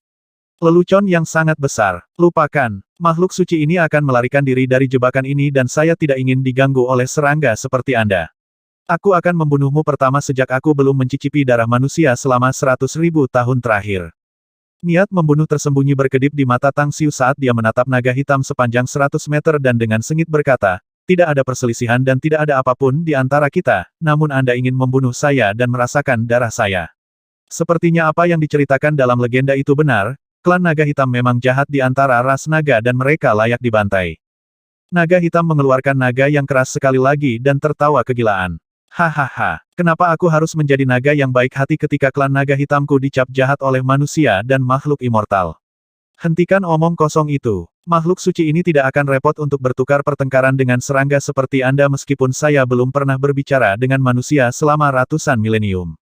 Karena itu, ia membuka mulutnya yang besar dan mengeluarkan api hitam mengerikan yang melanda dengan cepat dan muncul di depan Tang Xiu dalam sekejap mata. Binatang buas yang jahat, kamu mati. Suara dingin datang dari lorong ke dunia saku bersama dengan aliran dingin yang kejam. Gu Yan'er dalam gaun putihnya yang berkibar tiba-tiba muncul di depan Tang Xiu sambil mengendalikan pedang immortal kelas atas setipis sayap jangkrik yang membawa kekuatan luar biasa. Pedang itu secara instan meledakkan balok pedang sepanjang 10.000 meter yang menebas ke langit dan membelah api hitam. Immortal, naga hitam menggigil-menggigil saat sedikit ketakutan memenuhi mata besarnya. Ia menerima luka serius 100.000 tahun yang lalu dan baru saja memulihkan sebagian kekuatannya setelah menghabiskan 100 milenium untuk hibernasi dan pulih kembali. Tetapi kekuatannya saat ini hanya kurang dari 1% dari yang utama dan hanya dapat dibandingkan dengan manusia immortal yang baru saja naik ke dunia immortal. Sangat bisa merasakan bahwa wanita yang tiba-tiba muncul itu pasti lebih dari sekedar manusia immortal. Sinar pedang sepanjang 10.000 meter yang membelah lautan api menjadi dua bagian menghantam dahi naga hitam, menyebabkannya menjerit kesakitan. Gu Yan'er lalu tertawa terbahak-bahak. Hahaha, dunia kecil ini benar-benar hebat. Saya akhirnya dapat melepaskan semua kekuatan saya di sini tanpa batasan hukum surgawi Dao yang terkutuk di luar, meskipun kekuatan saya saat ini hanya 1/10.000 dari perdana saya. Tubuh besar naga hitam itu dikirim terbang mundur setelah diserang oleh serangan pedang. Rasa sakit yang parah membuatnya melolong dengan menyedihkan. Tapi kata-kata Gu Yan'er membuat hatinya tenggelam ke dasar. 1/10.000. Kekuatannya saat ini hanyalah 1/10.000 dari masa kejayaannya. Bagaimana itu bisa terjadi? Mungkinkah? Naga hitam menarik keberaniannya dan meraung, Yang Mulia Immortal. Mungkinkah Anda pernah menjadi dewa emas immortal yang disempurnakan di dunia immortal? Gu Yan'er mengayunkan pedangnya lagi dan mencibir. Emas immortal yang sempurna, iya. Anda benar. Saya pernah membunuh lebih dari 10 dewa emas sempurna dan membantai lebih dari 10.000 dewa emas sebelumnya.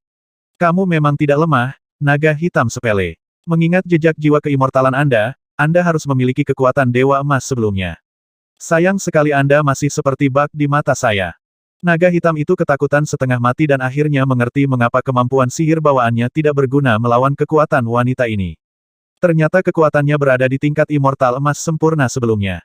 Itu tidak mungkin. Manusia itu. Huff. Gu Yan'er mencibir. Aku tahu apa yang ingin kamu katakan. Tapi tuanku pernah menjadi maha tinggi di dunia immortal, meskipun dia berbalik ke sini karena alasan khusus. Namun, binatang buas seperti Anda ingin membunuh tuan saya. Anda hanya meminta untuk mati. Tang Xiu yang melayang di udara dan menyaksikan Gu Yan'er memukul naga hitam hanya bisa merasakan perasaan pahit dan sedih di dalam hati. Dia biasa menggunakan kekuatan menakutkan yang membuatnya berdiri jauh di puncak dan di atas berjuta jalan di dunia immortal.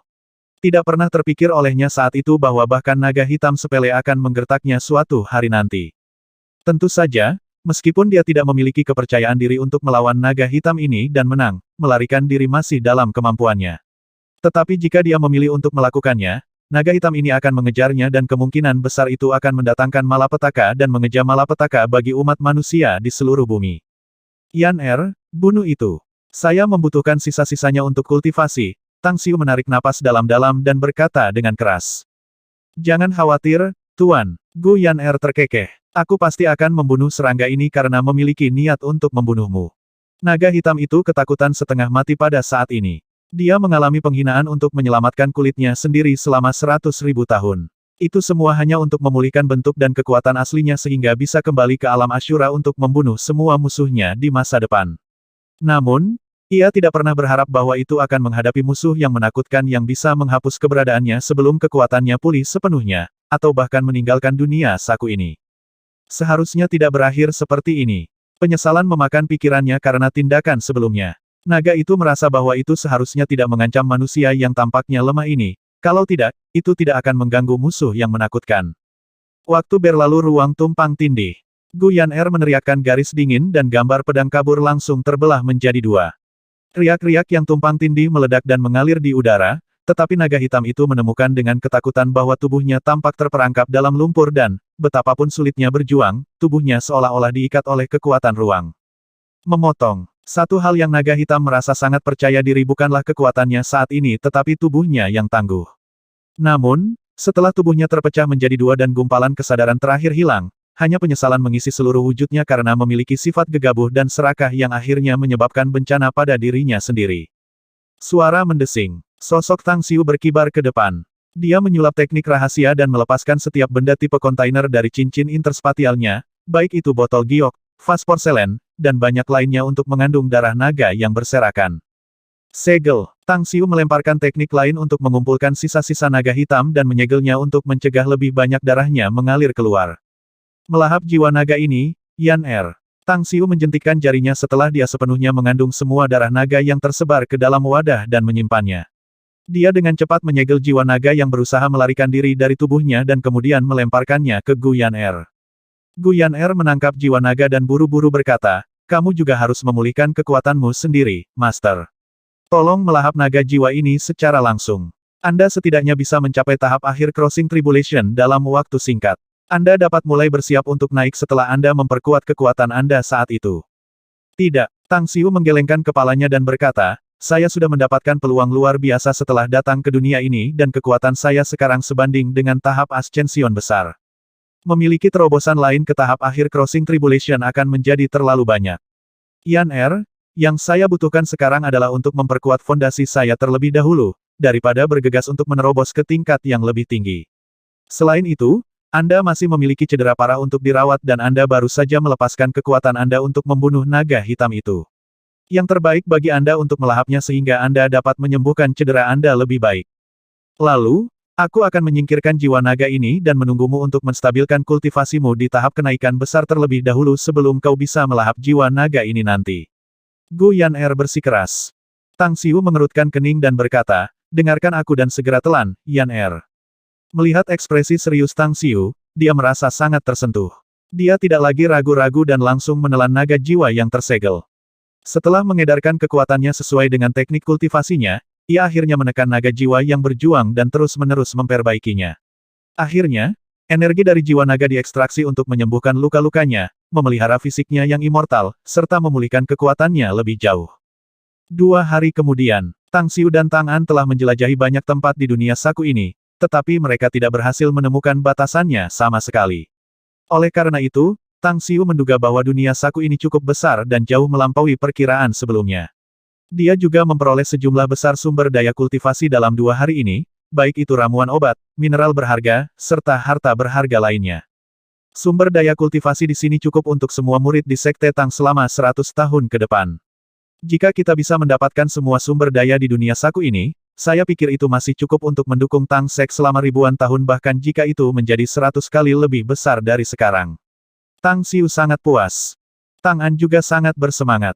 Tang Xiu memberinya beberapa botol darah ungu dari binatang buas sebelumnya. Kekuatannya meningkat pesat setelah dia mengambil botol dan menerobos ke tahap akhir dari Naschen Soul setelah berkultivasi selama 8 hari lebih. Dia bahkan merasa bahwa dia akan dapat menembus ke tahap formasi roh begitu dia mengambil beberapa botol darah ungu yang tersisa.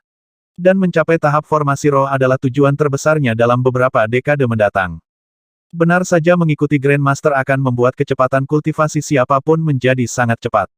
Yang lain akan iri jika mereka mengetahui bahwa saya telah menembus tahap akhir dari jiwa Naschen, bukan? Tang An sangat bersemangat setiap kali dia memikirkannya. Dia tidak suka pamer, tapi dia tidak bisa tidak memiliki dorongan untuk memamerkannya kepada para tetua di Tang Sekte. WHOOSH. Sosok samar berkedip dan muncul di depan Tang Xiu dan Tang An. Itu adalah Gu Yan'er dalam gaun putihnya yang biasa. Dia menatap Tang An dengan puas. Kemudian, dia pindah ke Tang Xiu dan tersenyum berkata, sebagian besar luka saya telah sembuh setelah melahap jiwa naga, Tuan. Saya akan dapat sepenuhnya pulih dalam setengah tahun, meskipun kekuatan saya yang hilang tidak dapat dipulihkan dalam waktu singkat. Kekuatanku saat ini berada pada tingkat Earth tahap puncak, tetapi memulihkan kekuatanku ke tahap surgawi surga akan membutuhkan waktu lebih lama. Laporannya membuat Tang Xiu bahagia dan dia berkata, tidak ada energi spiritual immortal di tempat ini. Akan sulit bagi Anda untuk memulihkan kekuatan Anda ke tahap immortal surgawi tanpa itu. Meskipun demikian, tinggal di sini untuk berkultivasi akan sangat bermanfaat bagi Anda, dan saya pikir Anda akan dapat memulihkan kekuatan Anda ke tingkat Celestial Immortal Stage dalam 10 tahun, mungkin kurang. Senyum Gu Yan'er berubah sangat cerah. Dia mengangguk sebagai tanggapan dan berkata, penghalang ruang dari dunia saku ini sangat solid dan tidak akan runtuh bahkan jika dunia di luar dihancurkan. Selain itu, tempat ini memiliki konsentrasi yang kaya dari Purple Ki yang sangat bermanfaat bagi para kultivator dan immortal.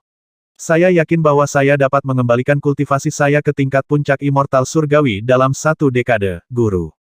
Ikuti langkahmu. Tang Xiu mengangguk dan berkata, semakin banyak kekuatan Anda pulih, semakin aman kita di masa depan.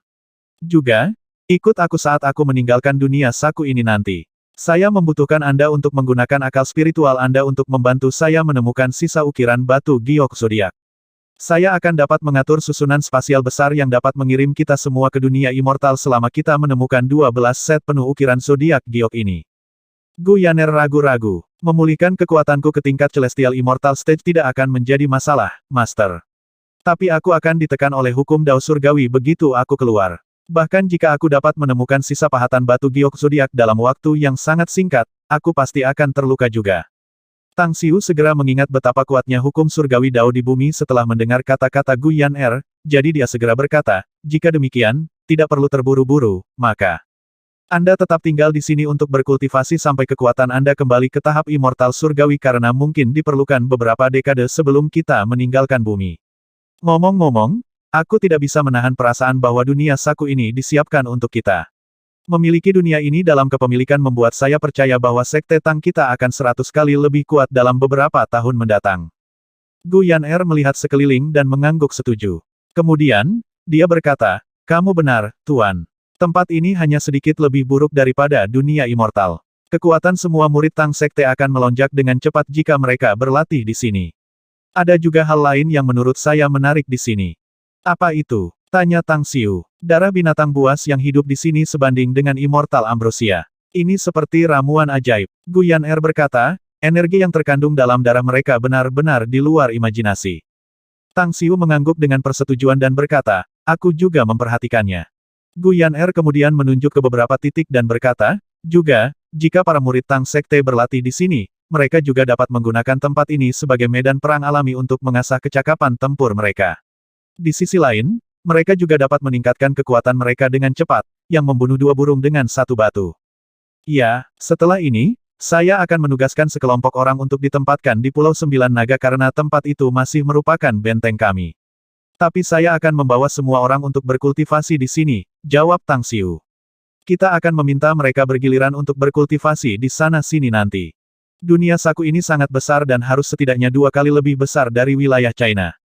Gu Yan'er berkata, meskipun tidak ada binatang buas yang memiliki kekuatan setara dengan naga hitam itu, ada beberapa yang sebanding dengan tahap integrasi tubuh dan puluhan lainnya yang setidaknya pada tahap formasi roh. Ngomong-ngomong, haruskah aku menyingkirkan makhluk buas ini terlebih dahulu mengingat kekuatan lemah dari murid-murid Tang Sekte sekarang? Tang Xiu melambaikan tangannya dan berkata, tidak. Tidak perlu. Sebagian besar murid Tang Sekte mungkin sangat lemah sekarang, tetapi mereka akan segera tumbuh. Biarkan saja makhluk buas ini tetap hidup dan kami akan memberi makan mereka kepada murid-murid sekte di masa depan. Baik-baik saja maka. Gu Yan'er mengangguk dan berkata, Lagi pula, aku akan tinggal di sini. Binatang buas itu tidak akan bisa membuat kekacauan selama aku di sini. Tang An kemudian menyela dan bertanya, Grandmaster, Master, bolehkah saya tinggal di sini untuk berkultivasi? Anda hanya bisa tinggal di sini untuk berkultivasi paling lama 6 bulan, jawab Tang Xiu. Kamu harus keluar setelah setengah tahun. Selain itu, Anda masih perlu membentuk pasukan pembunuh untuk aula pembunuhan Anda. Apakah Anda ingin melihat aula Anda sebagai yang terlemah di antara semua aula di Tangsek? Tang An mengangguk dan menjawab, kamu baru saja mengatakan bahwa latihan akan meningkatkan kekuatan kita dengan cepat, Grandmaster. Jadi, saya akan berkultivasi di sini selama 6 bulan dan kemudian mendirikan aula pembunuhan ketika saya pergi.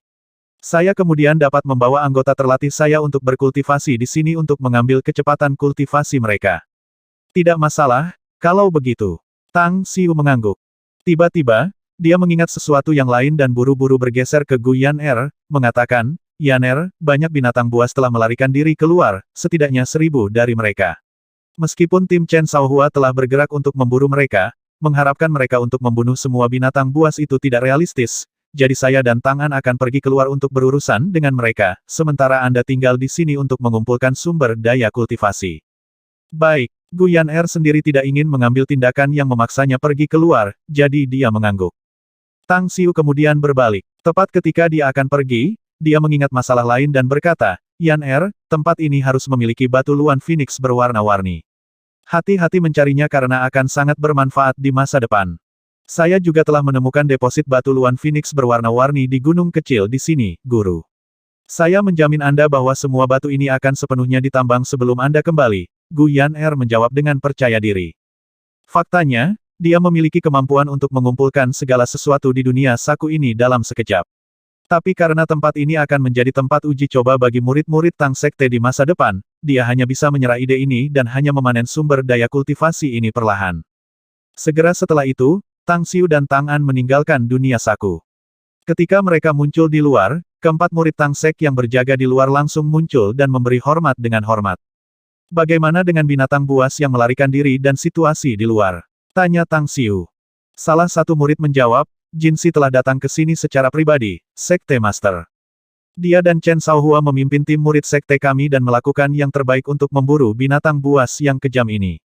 Tapi binatang buas ini sering mundur ketika mereka memasuki sekitar Gunung Longkuan. Kami tidak tahu tentang penyebabnya, tetapi seolah-olah mereka takut pada dunia luar.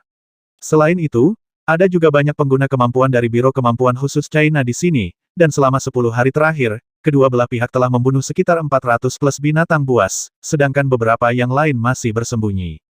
Tang Xiu cukup terkejut karena dia tidak menyangka bahwa binatang buas yang tak terduga ini tidak terburu-buru keluar dari pegunungan, juga tidak mendatangkan malapetaka bagi kebanyakan orang di luar.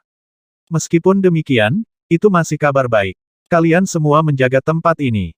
Tang An, mari kita bergerak dan berburu binatang buas ini, oke? Kami akan berkumpul di sini lagi setelah 2 hari untuk melihat siapa yang membunuh lebih banyak. Tang Xiu dengan senang hati tersenyum dan berkata. Sedikit semangat juang kompetitif melintas di mata Tang An dan dia menjawab sambil tersenyum, aku pasti akan memenangkan pertandingan, Sekte Master. Tang Xiu hanya tertawa menanggapi. Tiba-tiba, sosoknya berkedip dan melesat ke kejauhan. Sepanjang jalan, dia melepaskan rasa spiritualnya sepenuhnya dan menutupi radius 1 kilometer dengan persepsinya. Hanya perlu sekilas baginya untuk mendeteksi 4 binatang buas yang hampir identik dalam rentang persepsinya. Mati, Tang Xiu melemparkan pedang Divine. Pedang yang terlepas itu langsung terbang dan membelah semak-semak puluhan meter. Sebuah sinar pedang bergerak secepat kilat dan menyapu dalam sekejap dan 4 binatang buas di Ki-Refining Stage dipukul dan dibunuh dalam satu pukulan.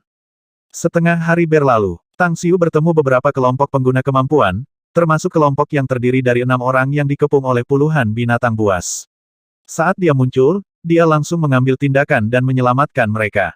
Sehari kemudian, Tang Xiu telah membunuh lebih dari 270 binatang buas sendirian dan menemukan Jinsi, yang basah kuyup dengan darah di sungai gunung. Jinsi terluka serius saat ini, tetapi lukanya tidak fatal. Ketika Tang Xiu tiba, dia dan 4 murid Tang Sek yang dia pimpin telah membunuh 2 binatang buas di Golden Core Stage. Ambil darah binatang buas itu dalam botol batu giok ini. Tang Xiu melemparkan 5 botol batu giok ke 5 pria ini dan melintas dari kejauhan. Ada seekor binatang buas lain yang berjarak 800 meter lebih jauh dalam jangkauan persepsinya. Binatang buas itu bersembunyi di liang oleh sungai dan Tang Xiu akan gagal untuk mendeteksi jika bukan karena perasaan spiritualnya yang menutupi semua arah. Jin Si, di sisi lain, mengutak-atik botol giok. Setelah mencabut sumbat gabus, dia sedikit mengernyit ketika mencium bau darah kental. Tetapi ketika dia melihat bahwa 4 lainnya langsung menuangkannya ke mulut mereka tanpa sedikit pun keraguan, dia tidak lagi ragu-ragu dan menjatuhkannya juga. Sesaat setelah itu, matanya berubah menjadi piring karena tidak percaya. Masuk ke kondisi kultivasi, cepat. Dia dengan cepat mengeluarkan perintah dengan keras dan segera duduk bersila, dengan gila-gilaan mengedarkan energinya sesuai dengan teknik kultivasinya. Tang Xiu hanya menghabiskan setengah jam untuk membunuh semua binatang buas dalam jarak puluhan kilometer. Setelah dia kembali ke tempat Jin Si dan yang lainnya berada, dia bisa merasakan bahwa aura mereka telah berubah. Tahap awal jiwa yang baru lahir. Tang Xiu merasakan tingkat kultivasi Jin Si saat ini dari aura yang dia pancarkan. Senyum kemudian mengendap-endap di wajahnya ketika dia merasakan bahwa 4 lainnya juga berhasil menembus tahap akhir Golden Core. Sekte Master, Jin Si kemudian bangun dari kultivasinya. Dia dengan cepat bangkit dan memberi hormat dengan hormat saat dia melihat Tang Xiu duduk bersila di depannya. Perkembangan yang luar biasa. Tang Xiu tertawa kecil. Ngomong-ngomong, aku akan membawamu ke dunia kantung ketika kita selesai memburu semua binatang buas di pegunungan ini. Anda pasti akan mendapatkan hasil 2 kali lipat dengan setengah usaha dengan kultivasi Anda jika Anda berlatih di sana. Mungkin Anda akan dapat mencapai tahap formasi roh dalam beberapa atau 10 tahun kemudian.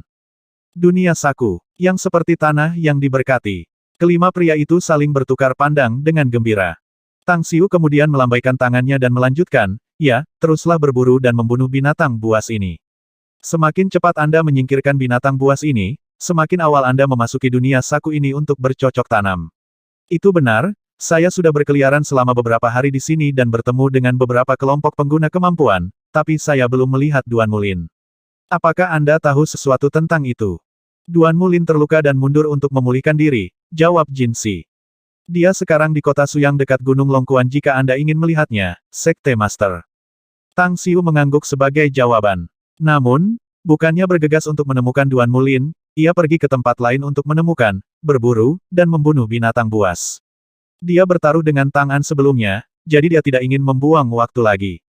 Keesokan harinya di malam hari, ketika Tang Xiu kembali ke pintu masuk ke dunia Saku, dia melihat bahwa Tang An menyeringai bahagia sambil duduk bersila di atas batu biru besar dan melihat ke arahnya. Berapa banyak yang kamu dapat? Tang Xiu datang kepadanya dan tersenyum bertanya.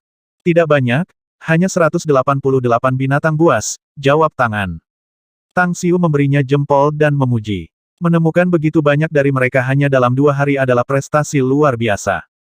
Tang An terkekeh dan menjawab, tapi aku yakin jumlah monster buas yang kau bunuh pastilah lebih dari aku, Grandmaster. Saya pikir itu adil jika saya mengatakan bahwa saya memenangkan permainan ini jika jumlah binatang buas yang Anda bunuh kurang dari 200.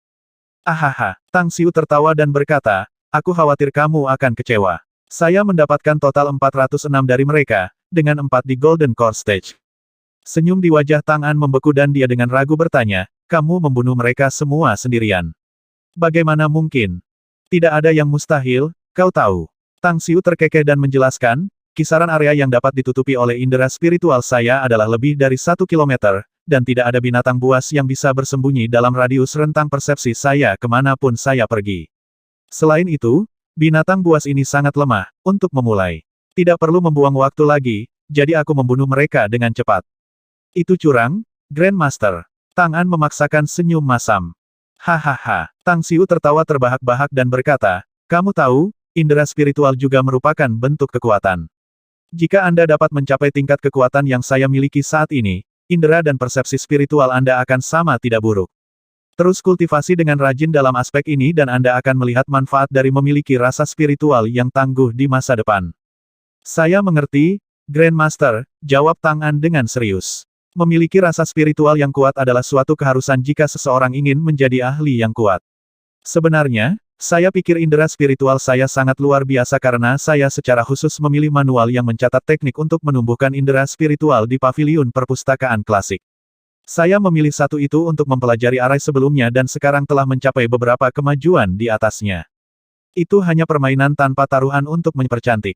Tang Xiu sendiri dipersenjatai dengan kekuatan individualnya yang kuat dan gudang senjata yang penuh dengan sarana untuk mencapainya, sementara ia juga memiliki perasaan spiritual yang jauh lebih kuat dibandingkan dengan Tang An. Setelah memasukkan semua sisa-sisa binatang buas dari Tang An ke cincin interspatialnya, ia pergi ke kota Suyang dekat Gunung Longkuan. Insiden di Pegunungan Longkuan mengharuskannya untuk mendiskusikannya dengan Duan Mulin, khususnya mengenai kepemilikan dunia saku semacam itu. Tang Xiu diam-diam memutuskan bahwa ia harus memilikinya tidak peduli berapapun harganya. Dunia saku ini secara harfiah adalah tanah yang diberkati. Akan sia-sia jika diklaim oleh Cina atau Biro Kemampuan Khusus. Sama seperti orang menggunakan baja terbaik untuk membuat pisau tajam, dunia itu akan memberikan yang terbaik baginya karena dia bisa menggunakannya sepenuhnya. Kota Suyang adalah kota kecil dengan hanya puluhan ribu penduduk dengan 6 kota kecil lain di sekitarnya, sedangkan kota terdekat berjarak sekitar 200 plus kilometer. Di Wenxin Hotel. Hotel ini terletak di blok pusat kota. Kecuali untuk alun-alun kecil di sekitarnya, blok itu hanya memiliki beberapa pedagang kaki lima, sedangkan 4 jalan lainnya terdiri dari toko-toko berlantai 2. Tempat itu mungkin terlihat kotor dan berantakan, tetapi tidak ada seorang pun di sini yang tidak menyukainya.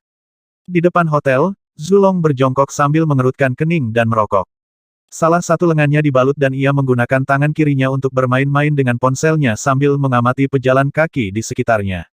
Tiba-tiba, matanya menyala dan dia melemparkan puntung rokok ke tanah dan menstempelnya. Setelah itu, dia bangkit dan melangkah maju. Tang Xiu. Alis berkerut Zulong akhirnya membentang dan dia memanggil dengan 1 mil. Tang Xiu mengangguk padanya sebagai tanggapan. Melirik lengan kanannya yang diperban, dia tersenyum bertanya, "Kamu punya beberapa souvenir. Apakah ini serius?" "Tidak." Zulong menggelengkan kepalanya dan tersenyum menjawab, "Hanya perlu memperbaikinya untuk sementara waktu, setidaknya 2 hari, sebelum aku bisa melepaskan plester dan perban. Saya akan sepenuhnya baik-baik saja dalam 3 atau 4 hari dan mulai beraksi lagi." Tang Xiu dengan ringan tersenyum menanggapi dan bertanya, "Bagaimana dengan Duanmu senior?" "Aku akan membawamu untuk menemuinya," kata Zulong. Di kamar sepi di lantai 2, Duanmu tertidur setelah menerima luka yang sangat serius setelah pertempuran. Tapi dia akhirnya bisa membunuh binatang buas ganas yang mengelilinginya pada saat krisis. Ketukan di pintu membangunkannya dari tidurnya dan membuka matanya yang kabur. Dia tidak bangun ketika Zulong masuk, tetapi setelah dia melihat Tang Xiu mengikuti di belakangnya, dia menggunakan tangannya untuk menopang dirinya dengan susah payah. Senyum kemudian muncul di wajahnya yang sudah tua ketika dia berkata, "Kamu akhirnya muncul, nak. Saya pikir Anda sudah dimakan oleh binatang buas itu." Itu benar-benar panggilan yang dekat. Tang Xiu tersenyum pahit. Duan Mulin tertegun dan buru-buru bertanya, "Apa yang sebenarnya terjadi? Apakah Anda menemukan binatang buas yang kuat?" "Ya, itu sangat kuat. Sangat." Tang Xiu mengangguk dan berkata, "Jika bukan karena Yan Er datang untuk menyelamatkan saya, binatang buas itu akan memakan saya hidup-hidup. Sayangnya, kejadian ini disebabkan oleh sekte Tang saya. Saya telah membuat Anda terburu-buru di sini dan Anda bahkan terluka sekarang. Aku sangat menyesal." "Apa maksudmu?" Duan Mulin bingung dan bertanya, "Maksudmu, wabah buas-buas ini disebabkan oleh sekte Anda?" "Itu benar," kata Tang Xiu. "Tang sekte telah membesarkan binatang buas di Gunung Longkuan ini. Hanya saja saya tidak berharap bahwa arai akan dihancurkan, memungkinkan binatang buas untuk melarikan diri dari kandang. Untungnya, kami telah menyiapkan beberapa tindakan pencegahan sebelumnya, jadi binatang buas ini takut meninggalkan pegunungan Longkuan. Jadi, tidak ada kerusakan yang dilakukan pada warga sipil di sekitarnya." Duan Mulin tampak agak jengkel dan marah ketika dia menjawab, "Kamu benar-benar konyol. Tempat ini mungkin jauh di dalam gunung dan berpenduduk jarang, tetapi bagaimana Anda bisa memelihara binatang buas di sini? Kami sudah bisa mengatasinya tepat waktu, kalau tidak masalah besar akan pecah." Tang Xiu sengaja memaksakan senyum masam dan berkata, "Aku mengakui bahwa itu adalah kesalahan sekteku karena tidak mengambil tindakan pencegahan lebih lanjut. Tetapi saya memberi Anda kata-kata saya bahwa masalah seperti itu tidak akan pernah terjadi lagi." Duan Mulin merenung sejenak dan kemudian bertanya, "Berapa banyak tempat yang dimiliki sekte Tang di seluruh China untuk membesarkan binatang buas ini?" "Selain yang ini, hanya ada 2 pulau lain di 2 pulau di Laut Cina Selatan," jawab Tang Xiu. "Kamu seharusnya sudah lama belajar tentang 2 pulau yang disewakan kepadaku, senior Duanmu. Aku tahu tentang mereka, tapi aku tidak tahu rencana apa yang ada dalam pikiranmu dalam hal ini." Duan Mulin mengangguk dan berkata, "Tang Xiu, membesarkan binatang buas bukan masalah kecil. Saya berharap Anda dapat membunuh atau memindahkan semua binatang buas ini setidaknya jauh dari wilayah China. Memindahkan binatang buas ini dari tempat ini akan sangat sulit, Duanmu senior. Tang Xiu memaksakan senyum. Tapi saya berjanji bahwa saya akan memiliki lebih banyak ahli dari Tang Sek untuk ditempatkan di sini sementara saya juga akan mengatur beberapa arai yang lebih kuat untuk memastikan masalah serupa tidak pernah terjadi lagi di masa depan. Duan Mulin terdiam lama dan kemudian tersenyum pahit. Lupakan saja, kalau begitu. Saya tidak akan memaksa Anda untuk memindahkan binatang buas ini karena Anda menyelesaikannya tepat waktu. Tetapi saya sangat ingin tahu tentang satu hal berapa banyak binatang buas yang Anda kembangbiakkan di sini. Dan mengapa tidak ada yang terbuka sebelum ini? Jumlahnya cukup banyak, tetapi orang-orangku telah melakukan kerahasiaan penuh, jadi tentu saja mustahil bagi orang lain di luar untuk memperhatikan apapun, jawab Tang Xiu sambil tersenyum. Duan Mulin menggelengkan kepalanya. Lalu, dia tiba-tiba bertanya, bagaimana dengan getaran yang bisa dirasakan di seluruh negeri? Semua orang saat ini membicarakannya. Itu karena sesuatu terjadi di dalam dunia kecil tempat kita membesarkan binatang buas ini, Tang Xiu menjelaskan. Salah satu binatang buas bermutasi, menyebabkan kekuatannya meledak ratusan kali dan menyebabkan kekuatan destruktif ketika berubah. Tetapi krisis telah terangkat sejak kita membunuhnya. Selain itu, murid saya Gu Yan'er, yang Duanmu senior temui di laut, sekarang memegangi benteng di sini. Dia akan tinggal di sini mulai sekarang. Mata Duan Mulin terbelalak dan dia bertanya dengan ragu, apakah kamu bercanda? Mutasi satu binatang buas telah menyebabkan begitu banyak gangguan. Anda tahu getarannya bisa dirasakan di seluruh China, bukan? Senior Duanmu, binatang apa yang paling kuat yang pernah kamu temui? Tanya Tang Xiu dengan tenang. Duan Mulin merenung sejenak dan kemudian menjawab, binatang iblis di Himalaya yang kami lawan saat itu. Mereka begitu kuat sehingga saya merasa putus asa dan putus asa. Ada Fire Kilin juga. Ini sangat kuat dan saya tidak berpikir seluruh orang dari Biro Kemampuan Khusus saya cukup untuk membunuhnya. Tang Xiu mengangguk dan bertanya, bagaimana jika saya katakan kepada Anda bahwa kekuatan binatang buas yang bermutasi ini setidaknya 100 kali dari kilin api? Apa kau percaya itu? Ini, seandainya Duan Mulin tidak mengalami serangan mengerikan binatang buas di Himalaya, dia tidak akan percaya bahkan sampai dia mati. Tapi sekarang, dia memperhatikan ekspresi serius Tang Xiu, jadi dia mengangguk diam-diam. Kemudian, dia memaksakan senyum dan berkata, kedengarannya sangat kuat. Selain itu, saya dapat berharap bahwa hanya kematian yang menunggu kita jika krisis seperti itu terjadi. Tang Xiu hanya bisa memaksakan senyum untuk kebohongan yang dia buat. Namun, itu adalah cara paling langsung untuk mencegah intervensi dari negara. Kalau tidak, jika Duan Mulin tahu bahwa dia telah menemukan dunia saku di sana, mengingat karakternya, dia pasti akan meminta sepotong itu atas nama negara. Itu tidak akan berubah meskipun pria ini kemungkinan akan menjadi bawahannya beberapa tahun kemudian. Itu bukan karena dia punya motif egois. Mesin-mesin negara tidak di bawah kendali satu orang dan akan ada terlalu banyak orang berbondong-bondong bersama dengan lebih banyak masalah yang harus dihadapi. Secara keseluruhan, sejumlah besar sumber daya akan terbuang sia-sia dan dia tidak ingin itu terjadi. Duan Mulin miring. Dia memandang Tang Xiu dan bertanya, bisakah saya melihat tempat Anda memelihara binatang buas ini? Yah Tang Xiu dengan enggan berkata, bukannya aku tidak ingin kamu mengunjungi tempat itu, Duanmu senior. Kita mungkin telah membunuh binatang buas mutan itu, tetapi semua binatang buas yang tersisa agak gila karenanya. Banyak ahli dari sekte saya yang sekarang menangani masalah ini. Akan sulit untuk menyingkirkan krisis dalam waktu singkat. Setidaknya butuh beberapa bulan. Jika Anda memasuki tempat dengan kekuatan Anda saat ini, Anda akan dengan mudah mengalami masalah. Bahkan mungkin saya harus menugaskan seseorang untuk melindungi Anda. Mendengar ini sangat memukul wajah Duan Mulin, dan wajah tuanya hampir menjadi hijau. Dia hanya ditolak. Namun, dia hanya bisa melihat Tang Xiu dengan ekspresi tak berdaya. Dia kehilangan ekspresi seperti apa yang bisa muncul menghadap Tang Xiu kecuali menangis atau tertawa pada saat ini. Siapa yang berani menolak dan mengusirnya dari Tang Xiu di seluruh Tiongkok? Setelah beberapa saat, Duan Mulin dengan lemah mengangkat tangannya dan berkata, lupakan saja, kalau begitu. Saya tidak akan mengganggu Anda karena itu tidak nyaman. Tapi ingat untuk memastikan kejadian seperti ini tidak pernah terjadi lagi, Tang Xiu. Dan Anda lebih baik mengatur area lain di sekitar pegunungan Longkuan yang tidak akan mempengaruhi warga sipil sebagai tindakan pencegahan ganda. Mata Tang Xiu menyala. Dia sangat senang dalam hati. Saran dari Duan Mulin untuk membuat area besar di sekitar pegunungan Longkuan berarti bahwa tempat ini telah ditugaskan untuk sekte Tangnya. Setelah itu, Tang Xiu memberikan 10 pil penyembuhan suci kepada Duan Mulin dan segera pergi. Dalam waktu kurang dari 1 menit setelah dia pergi, semua pengguna kemampuan dari Biro Kemampuan Khusus menerima perintah dari Duan Mulin untuk mundur.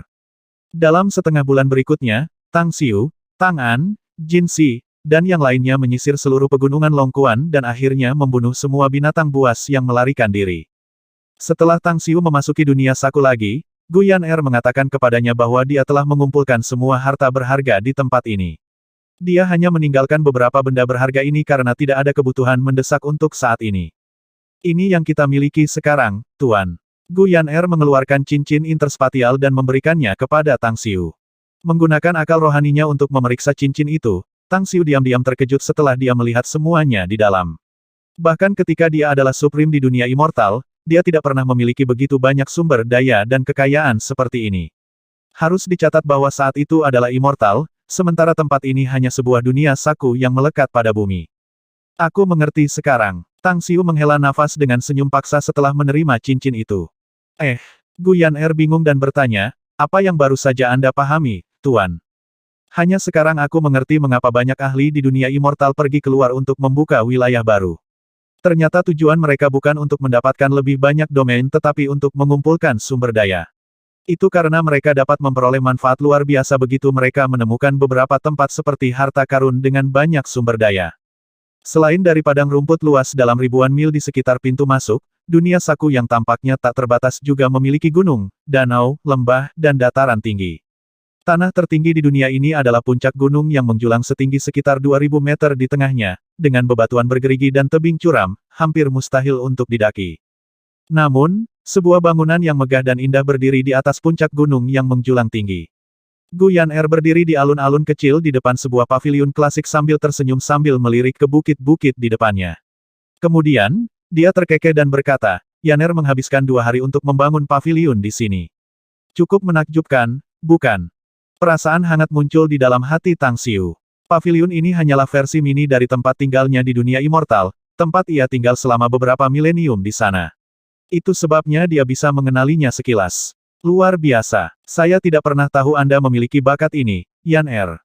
Namun, senyum di wajah Gu Yan'er surut dan dia berkata dengan nada sedih, saya memiliki kenangan yang jelas tentang paviliun ini, baik di setiap tempat, setiap pemandangan, dan bahkan jarak antara objek di dalamnya. Saya bahkan membuat artefak immortal yang saya gunakan sebagai tempat tinggal saya. Sayangnya, artefak itu dihancurkan oleh Zhu Wushu, kalau tidak aku akan meletakkannya di sini sekarang.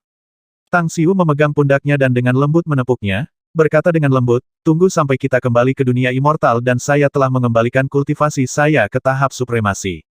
Saya pribadi akan memperbaiki istana untuk Anda. Saya akan menjamin bahwa itu akan menjadi tempat yang persis sama dengan tempat kami dulu tinggal. Baik, Gu Yan'er tampak gembira dan mengangguk. Dia dengan tulus berharap bahwa tuannya akan dapat kembali ke puncak. Pada saat itu, dia akan dapat memusnahkan musuh-musuh mereka dan pengkhianat terkutuk itu. Dia bersumpah bahwa dia akan memusnahkan orang menyebalkan gila itu di dunia immortal, Shed Demon Zhu Wushu. Xiaoxue akan datang, tiba-tiba kata Gu Yan'er. Tang Xiu mengikuti tatapannya menuju puncak gunung yang jauh. Dia melihat sosok Ji Qimei dan Gu Xiaoxue berkedip-kedip dan datang cepat ke arah mereka. Hanya dalam beberapa napas, keduanya berdiri di depannya.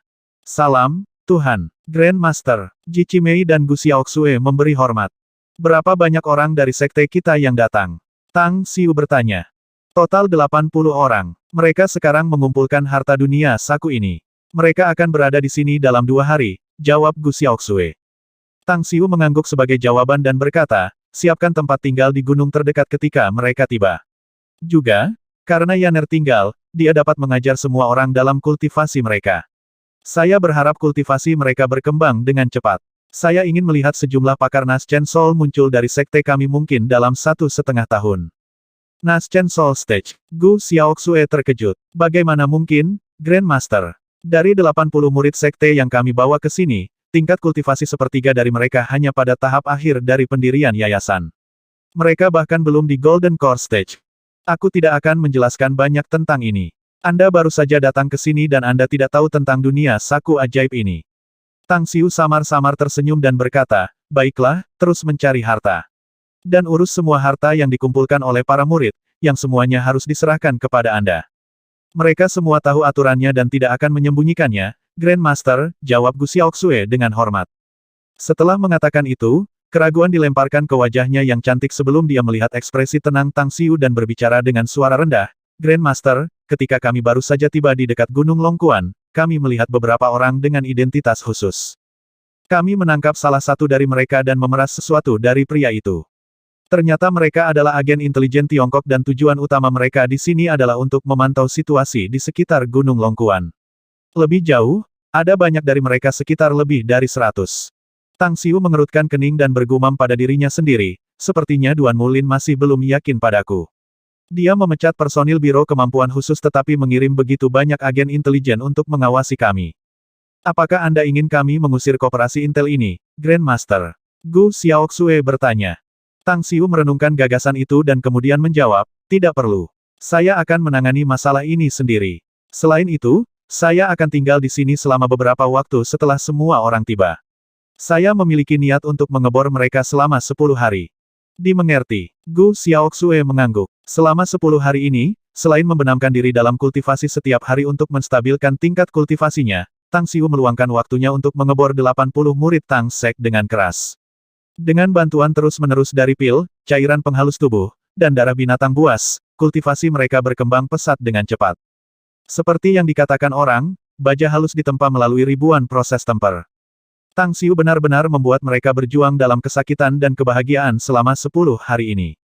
Setelah melalui latihan jahat seperti itu, bahkan yang terburuk di antara 80 murid ini telah menembus tahap awal Nas Chen Sol, sementara yang terbaik menerobos ke tahap akhir Nas Chen Sol, hanya sedikit malu untuk menerobos ke tahap pembentukan roh. Namun, ketika Tang Xiu baru saja meninggalkan dunia sakunya, ia menerima telepon dari Duan Mulin dan mengetahui bahwa beberapa senior negara ingin bertemu dengannya di Shanghai. Tetapi setelah dia menyetujui waktu pengangkatan dan akan pergi, Chen Shaohua keluar dari dunia kantung untuk menemukannya dan tampaknya memiliki sesuatu dalam pikirannya. Apa masalahnya? Chen Shaohua ragu-ragu terlebih dahulu. Kemudian, dia menjawab, saya ingin mengikuti Anda nanti, Sekte Master. Ekspresi aneh muncul di wajah Tang Xiu saat dia mengamatinya untuk sementara waktu. Kemudian, dia bertanya, mengapa kamu ingin mengikuti saya? Bukankah itu hal yang baik bagi Anda untuk terus berkultivasi di dunia saku? Selain itu, Anda telah mencapai tahap pertengahan Nas Chen Sol, Anda bahkan mungkin dapat mencapai tahap akhir dalam 6 bulan. Kemungkinan kamu juga bisa menembus ke tahap formasi roh dalam waktu kurang dari 10 tahun. Chen Shaohua menunjuk ke dadanya dan memaksakan senyum. Saya tahu kultivasi saya cukup kuat sekarang, Sekte Master. Tetapi saya baru-baru ini menemukan bahwa yayasan saya agak goyah dan tidak stabil karena memperbaikinya terlalu cepat. Itu sebabnya saya ingin mengikuti Anda sambil mengasah keadaan pikiran saya. Saya akan pergi ke sini ketika saya merasa ini adalah waktu yang tepat. Kondisi kejiwaan. Tang Xiu menyipitkan matanya dan bertanya, kamu bisa merasakan suasana hati dan masalah lain yang berkaitan dengan kondisi mental sekarang. Betul. Chen Shaohua mengangguk dan berkata, saya selalu merasa kesal dan jengkel saat berlatih. Fluktuasi suasana hati saya terlalu banyak, saya tidak bisa sepenuhnya membenamkan diri dalam kultivasi. Aku tidak bisa sepenuhnya melepaskan kekuatan-kekuatan Nas Chen Sol tingkat menengah bahkan jika aku mau. Tang Xiu merenungkan hal itu dan berkata, aku mengerti. Kembali ke dunia kantung dan beritahu 80 murid lainnya yang telah tiba bahwa mereka harus pergi 2 bulan kemudian dan kembali ke Pulau Sembilan Naga untuk mengambil giliran kerja dengan kelompok lain. Ingatlah untuk memberitahu mereka bahwa masing-masing dari mereka tidak boleh mencapai tahap formasi roh terlebih dahulu dan tetap berada pada tahap akhir jiwa Nas Chen. Tidak peduli siapa itu, siapapun yang telah sepenuhnya menstabilkan kultivasi mereka dengan kondisi mental mereka dapat mengimbanginya, mereka dapat melaporkan kepada saya tentang situasi mereka dan saya akan memberi mereka uji coba sebelum mencoba menerobos ke tahap formasi roh. Lalu bagaimana dengan saya, Sekte Master? Chen Shaohua bertanya lagi dengan tergesa-gesa. Tang Xiu terkekeh dan berkata, ya, kamu bisa ikut karena kamu merasa bisa berlatih sambil menguatkan diri dengan mengikuti saya. Aku akan menunggumu di Shanghai. Dimengerti. Chen Shaohua sangat gembira. Setelah memberi hormat pada Tang Xiu dengan hormat, ia lari ke pintu masuk dunia saku dengan kecepatan kilat. Kali ini, Tang Xiu tidak membawa siapapun setelah meninggalkan dunia saku. Dia bahkan meninggalkan tangan untuk berkultivasi di sana. Kota Suyang, di Wenxin Hotel. Setelah Tang Xiu tiba di luar pintu masuk hotel, dia merasakan bahwa banyak orang di sekitarnya memusatkan perhatian mereka padanya. Dengan akal sehatnya, dia dapat mengatakan bahwa mereka adalah anggota Departemen Intelijen Negara. Hei kau, kemari. Tang Xiu menghentikan langkahnya dan melambai ke seorang pria dan seorang wanita yang bertindak seperti beberapa meter jauhnya. Kedua orang ragu-ragu sebelum mereka datang ke Tang Xiu. Ada apa? Pria muda itu bertanya. Bantu aku menghubungi Duan Mulin, kata Tang Xiu samar. Katakan padanya bahwa ada sesuatu yang perlu aku diskusikan dengannya dan untuk menungguku di Aula Pesta Immortal di Shanghai. Juga, jika dia ditemani oleh seseorang, katakan padanya untuk membawa mereka ke tempat itu juga. Wajah pemuda itu sedikit berubah dan dia menjawab, saya tidak mengerti apa yang Anda bicarakan, Sir.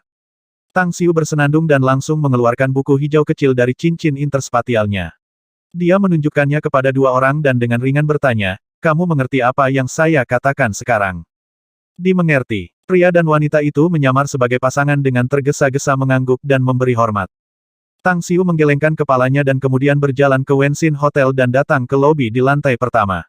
Dia melihat wanita yang lesu di sana dan dengan ringan berkata, beri aku kunci mobil. Ketika perempuan itu melihat Tang Xiu, dia tiba-tiba tampak bersemangat dan dengan hormat menjawab, mobil mana yang ingin kamu kendarai, bos? Semua mobil ada di halaman belakang, Anda dapat memilih salah satu kunci ini. Jangan terlihat canggung. Anda harus berhati-hati karena dindingnya memiliki telinga, kata Tang Xiu. Dimengerti. Wanita itu terlihat lebih energik setelah mendengar ini. Seseorang dari Sekte Tang telah membeli Hotel Wenshin, dan bahkan pemilik sebelumnya hotel ini telah menjadi agen intel sekte tersebut. Selain itu, karena insiden khusus di Gunung Longkuan, dia juga belajar tentang identitas Tang Xiu. Tang Xiu secara acak mengambil kunci dan membawanya ke halaman belakang. Ada selusin mobil dengan berbagai merek yang diparkir di halaman belakang. Lampu depan mobil off-road Mercedes-Benz kemudian menyala ketika dia menekan tombol pada kunci. Ayo langsung ke Shanghai. Dia tidak punya rencana untuk pergi dengan kereta atau pesawat. Pada baru-baru ini, ia menghabiskan waktunya dalam kultivasi yang sulit sambil mengebor murid sekte. Meskipun dia membuat kemajuan besar dalam kultivasi, dia sangat menyadari bahwa yang terbaik adalah mengganti ketegangan dengan relaksasi. Jadi, ia memutuskan untuk beristirahat sejenak dan mengemudi sendirian dalam perjalanan pulang dan menganggapnya sebagai istirahat yang baik dan berlibur untuk dirinya sendiri.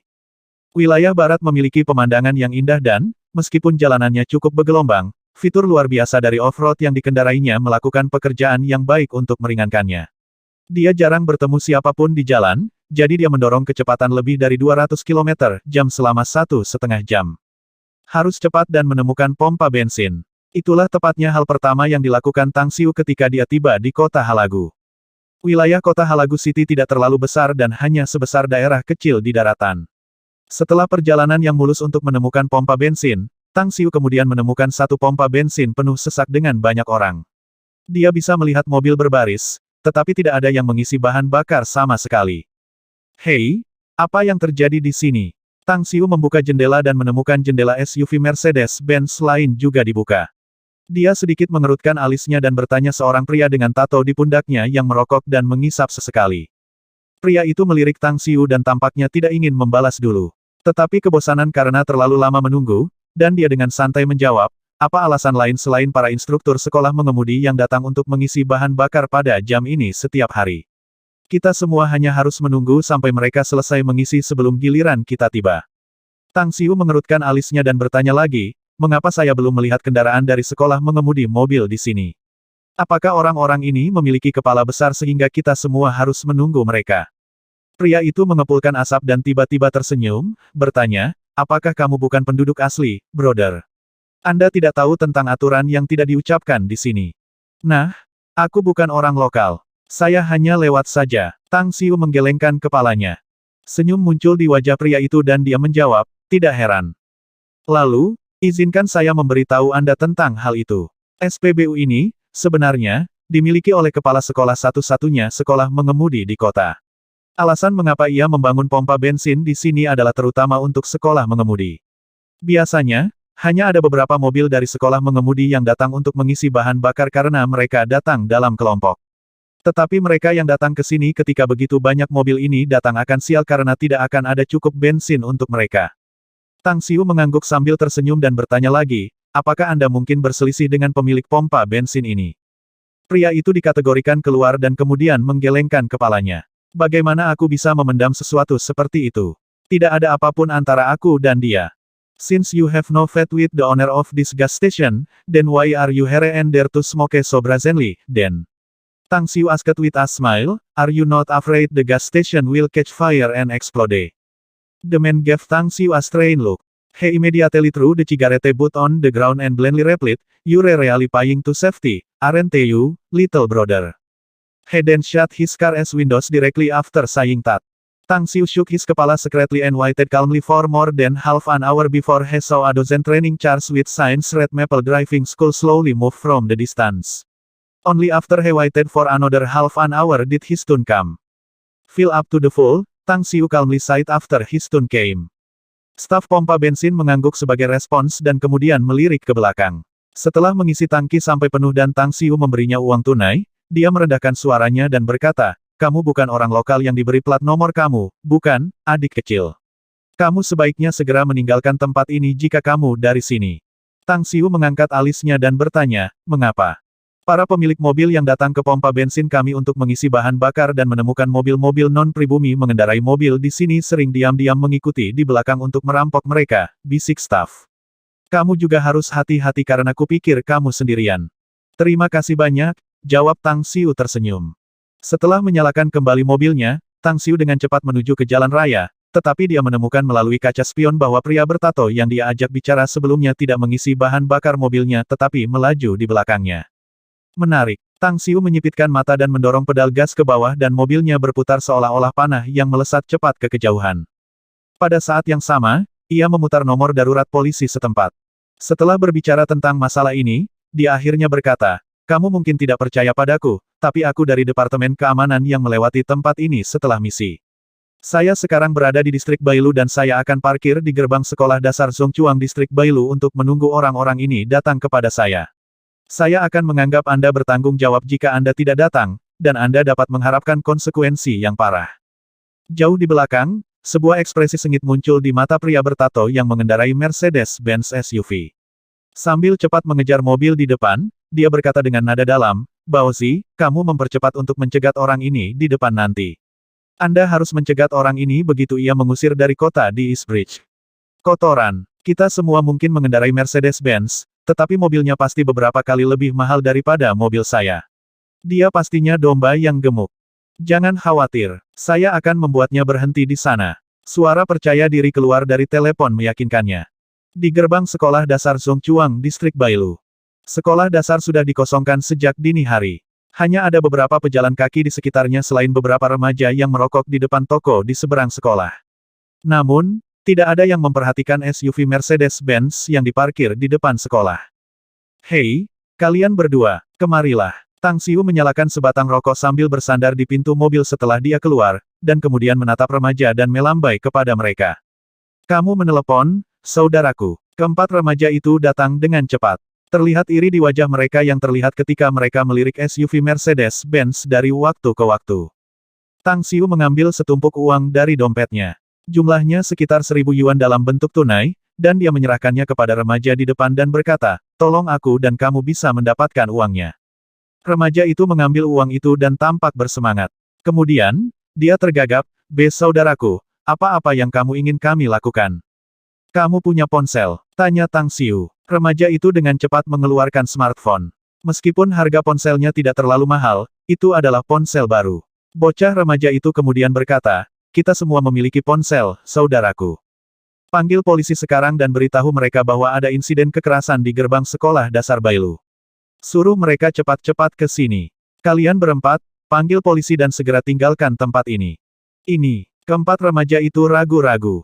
Menelepon dan melaporkan ke polisi tidak pernah bercanda. Mereka akan ditahan jika itu hanya lelucon. Namun, mereka akhirnya mengertakkan gigi setelah melihat catatan di tangan mereka. "Mari kita memanggil polisi, saudara." Tang Xiu menepuk pundak mereka dan tersenyum berkata, "Jangan khawatir, nak. Anda tidak akan mendapat masalah sama sekali. Anda bisa menjadi pahlawan setelah menelepon dan melaporkan kepada polisi karena kekerasan tersebut akan segera terjadi di sini." Berderak.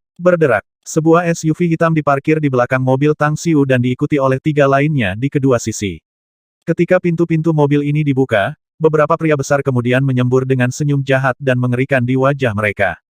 Orang-orang ini, keempat remaja itu terlihat agak pucat dan buru-buru bergeser ke Tang Xiu dan bertanya, "Saudaraku, siapa orang-orang ini? Apakah mereka mencari Anda untuk masalah?" "Ya," Tang Xiu mengangguk dan berkata, "mereka harusnya ada di sini untuk menemukan masalah denganku." Pemimpin bocah itu memandangi tiga temannya yang lain dengan cepat dan tampak ragu-ragu. Dia kemudian bergeser ke Tang Xiu dan berkata dengan suara rendah, "Saudaraku, dapatkah kamu memberi kami lebih banyak uang?" "Tiga tidak, 5.000. Beri kami 5.000 lagi dan saya yakinkan Anda bahwa kami akan membantu Anda menangani mereka tanpa memanggil polisi." Ekspresi aneh muncul di wajah Tang Xiu ketika dia melihat bahwa tiga anak laki-laki lainnya juga mengangguk. Dia tiba-tiba tidak bisa menahan tawa dan berkata, "Bagaimana kamu dapat membantu saya? Apakah kita punya kesepakatan atau tidak?" Pemimpin anak-anak itu tampak sedikit cemas ketika pria-pria besar itu mendekat. "Sepakat." Tang Xiu merokok lagi setelah menjawab.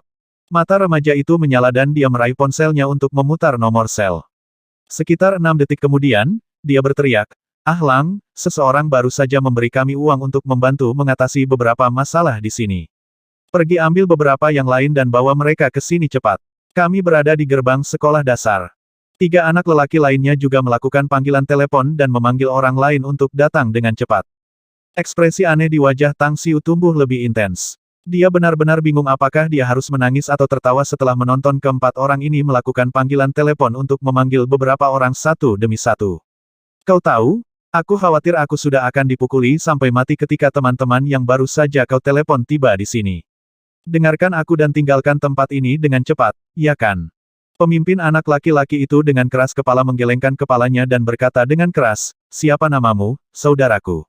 "Milik saya adalah Wang Hu, harimau gunung, dan adik lelaki saya dipanggil Ah Long.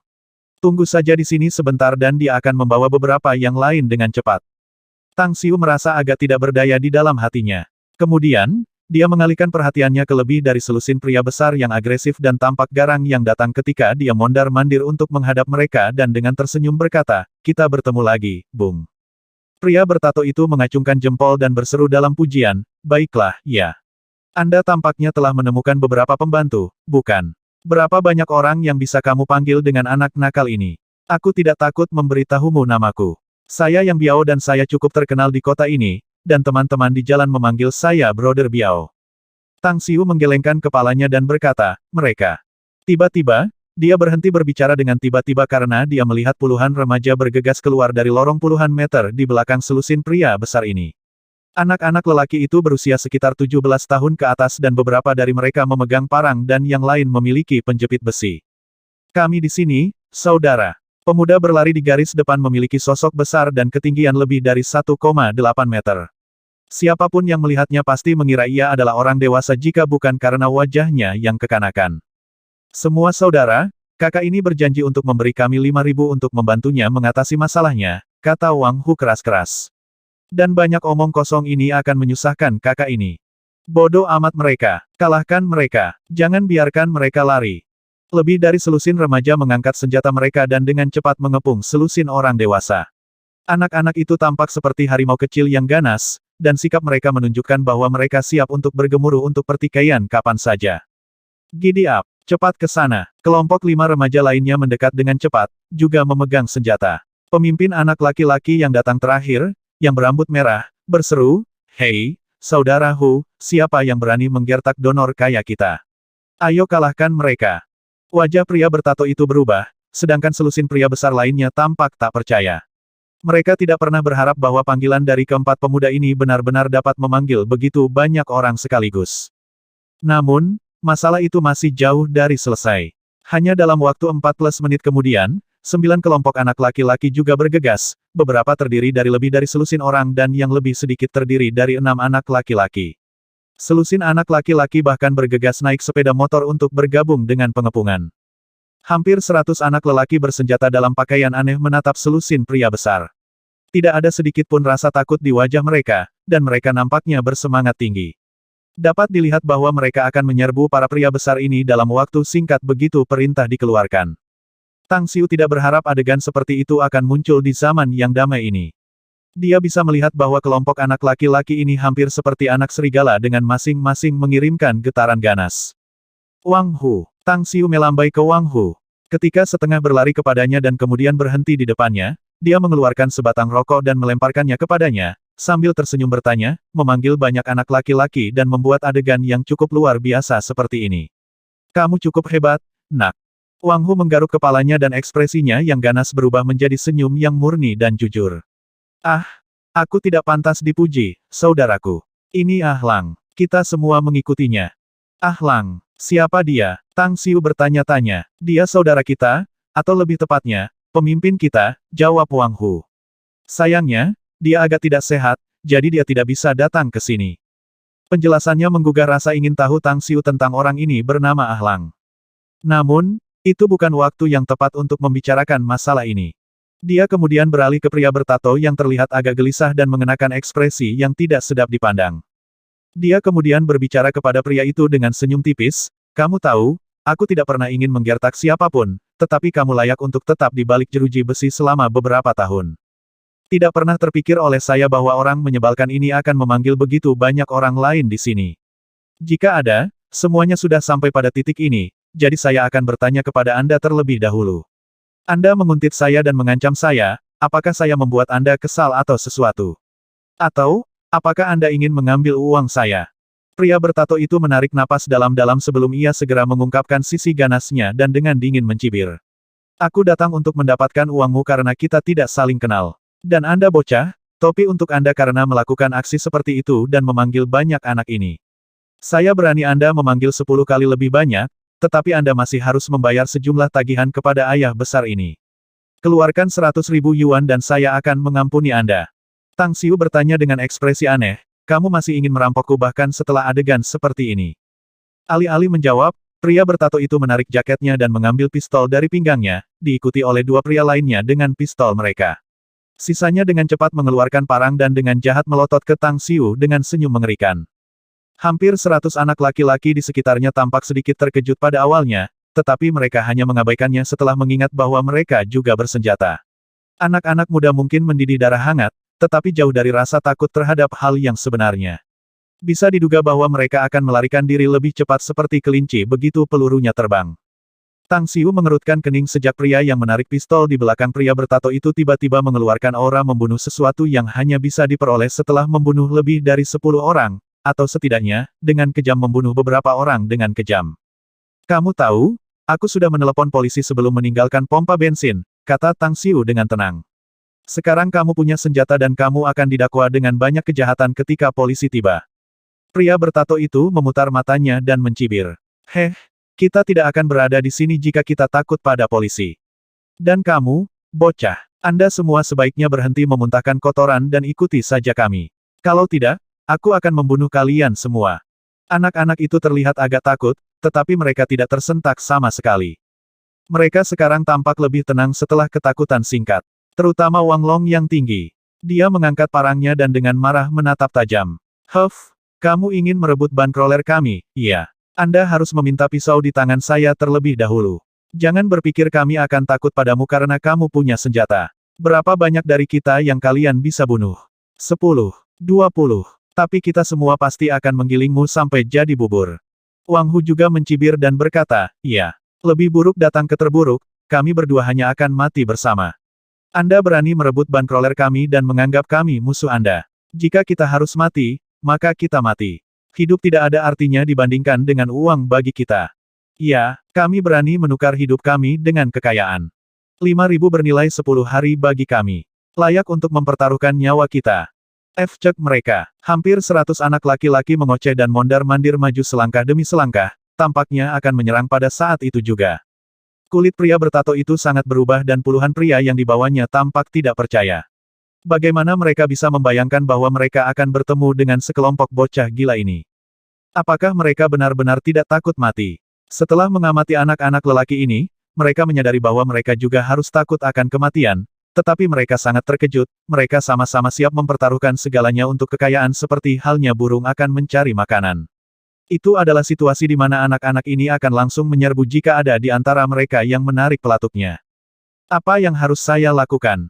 Tiba-tiba, pria bertato itu merasa sangat jengkel karena tidak bisa maju atau mundur. Tang Xiu sendiri dengan tajam bisa merasakan aura anak-anak ini dan dia cukup terkejut di dalam hati. Dia tidak menyangka bahwa hampir 100 bocah lelaki ini begitu berani, bahkan niat awal mereka hanya untuk uang. Mereka bahkan siap untuk menukar hidup mereka hanya dengan 5.000 yuan. Tiba-tiba, suara sirene terdengar dari jauh. Ekspresi pria bertato itu berubah lagi. Meskipun dia agak jengkel, dia merasa lebih lega. Itu seperti suara sirene lebih seperti pemberitahuan tentang kedatangan penyelamatnya daripada memberinya tekanan lain. Keraguan melintas di wajah Wang Hu. Dia mengertakkan gigi dan melemparkan pandangan ke Tang Xiu dan berkata, "Kami tidak takut mati, saudaraku. Aku tidak takut mati. Tetapi kita tidak bisa hanya ditahan di kantor polisi tanpa bayaran. Dapatkah Anda memberi kami lebih banyak uang? Jika Anda memberi kami lebih banyak, kami akan melakukan apa saja dan kita semua akan menerima risiko ditahan di sarang polisi. Baik, saya akan memberikan 10 kali lipat dari harga sebelumnya." "Sudah cukup," Tang Xiu menjawab dengan tenang. Wang Hu mengepalkan tinjunya dan berkata dengan keras, "Kamu mendengarnya, saudara. Kakak ini akan menaikkan harga kita 10 kali. Yang berarti kita akan mendapat 50.000. Tetapi kita, saudara-saudara harus siap mengambil risiko segalanya. Jika polisi itu berani mengambil kakak ini, kami juga akan menyerbu mereka." "Pertarungan," suara teratur menjawab dengan keras. Segera setelah itu, 6 mobil polisi tiba dan puluhan polisi bergegas keluar dari mobil. Mereka mulai menggunakan dan melambaikan tongkat mereka ketika seorang setengah baya, yang adalah pemimpin mereka, berteriak, "Semua kamu, jangan pindah. Letakkan semua senjata dan jongkok di tanah, kalau tidak kalian semua akan ditahan di stasiun." Pria bertato itu tampak bersemangat ketika melihat polisi itu, tetapi dia dengan cepat menekannya dan berkata dengan suara keras, "Anda akhirnya datang, Kepala Liu. Bocah ini berutang uang kepada kami dan kami hanya memintanya untuk membayar utangnya. Saya tidak pernah berpikir bahwa dia akan memanggil begitu banyak pang di sini berencana untuk membunuh kita. Tolong layani keadilan bagi kami." Polisi setengah baya itu mengerutkan kening dan ekspresi jijik melintas di wajahnya. Dia kemudian bergeser ke Tang Xiu dan dengan hati-hati mengamatinya sebelum dia melangkah mendekat dan bertanya, "Kamerat, apakah Anda orang yang melaporkan kejadian ini ke polisi?" "Saya." Tang Xiu mengangguk. Polisi setengah baya melanjutkan, "Saya Liu Yong, kepala polisi kota ini. Anda mengatakan di telepon bahwa Anda adalah kawan dari Departemen Keamanan. Bolehkah saya melihat kredensial Anda?" Tang Xiu mengeluarkan buku hijau itu. Dia dengan santai menyerahkannya kepada polisi itu dan dengan ringan berkata, "Kamu tahu, polisi di sini benar-benar mengecewakanku dengan kelakuanmu yang lamban. Tepatnya 36 menit setelah saya menelepon Anda, dan saya bahkan memberitahu Anda lokasinya sebelumnya. Namun, Anda butuh 36 menit untuk datang ke sini. Efisiensi Anda benar-benar mengerikan hingga ekstrim. Saya benar-benar tidak tahu bagaimana Anda bisa menjadi kepala Biro Keamanan Publik kota ini." Saat Liu Yong melihat buku hijau Tang Xiu dikeluarkan, hatinya tersentak dan dia tiba-tiba gelisah setelah dia membukanya. Dia tidak menerima peringatan Tang Xiu sebelumnya dan bahkan minum secangkir teh dan merokok di kantor polisi. Baru beberapa saat kemudian dia berpikir untuk membawa sepasukan polisi untuk melihat situasinya, yang merupakan alasan kedatangan mereka yang terlambat. Namun, semuanya nyata. Surat kepercayaan ini tidak mungkin lebih nyata, yang berarti bahwa pemuda ini benar-benar seseorang dari Departemen Keamanan Agen Khusus Negara. Ini sangat buruk. Dia tahu benar tentang satu hal. Sangat mungkin bahwa dia akan menjadi subjek eksekusi. Bahkan jika dia bisa menyelamatkan dirinya sendiri, dia setidaknya harus menderita cukup banyak. Saat dia memikirkan hal ini, dia menguatkan dirinya dan berteriak dengan suara berat, "Bajingan ini telah menyerang kader negara. Memborgol dan menangkap mereka semua. Saya curiga mereka semua adalah teroris, jadi kami akan menginterogasi mereka secara perlahan untuk membuat mereka membayar harga yang menyakitkan." "Apa?" Kulit pria bertato itu berubah saat kekafiran memenuhi matanya.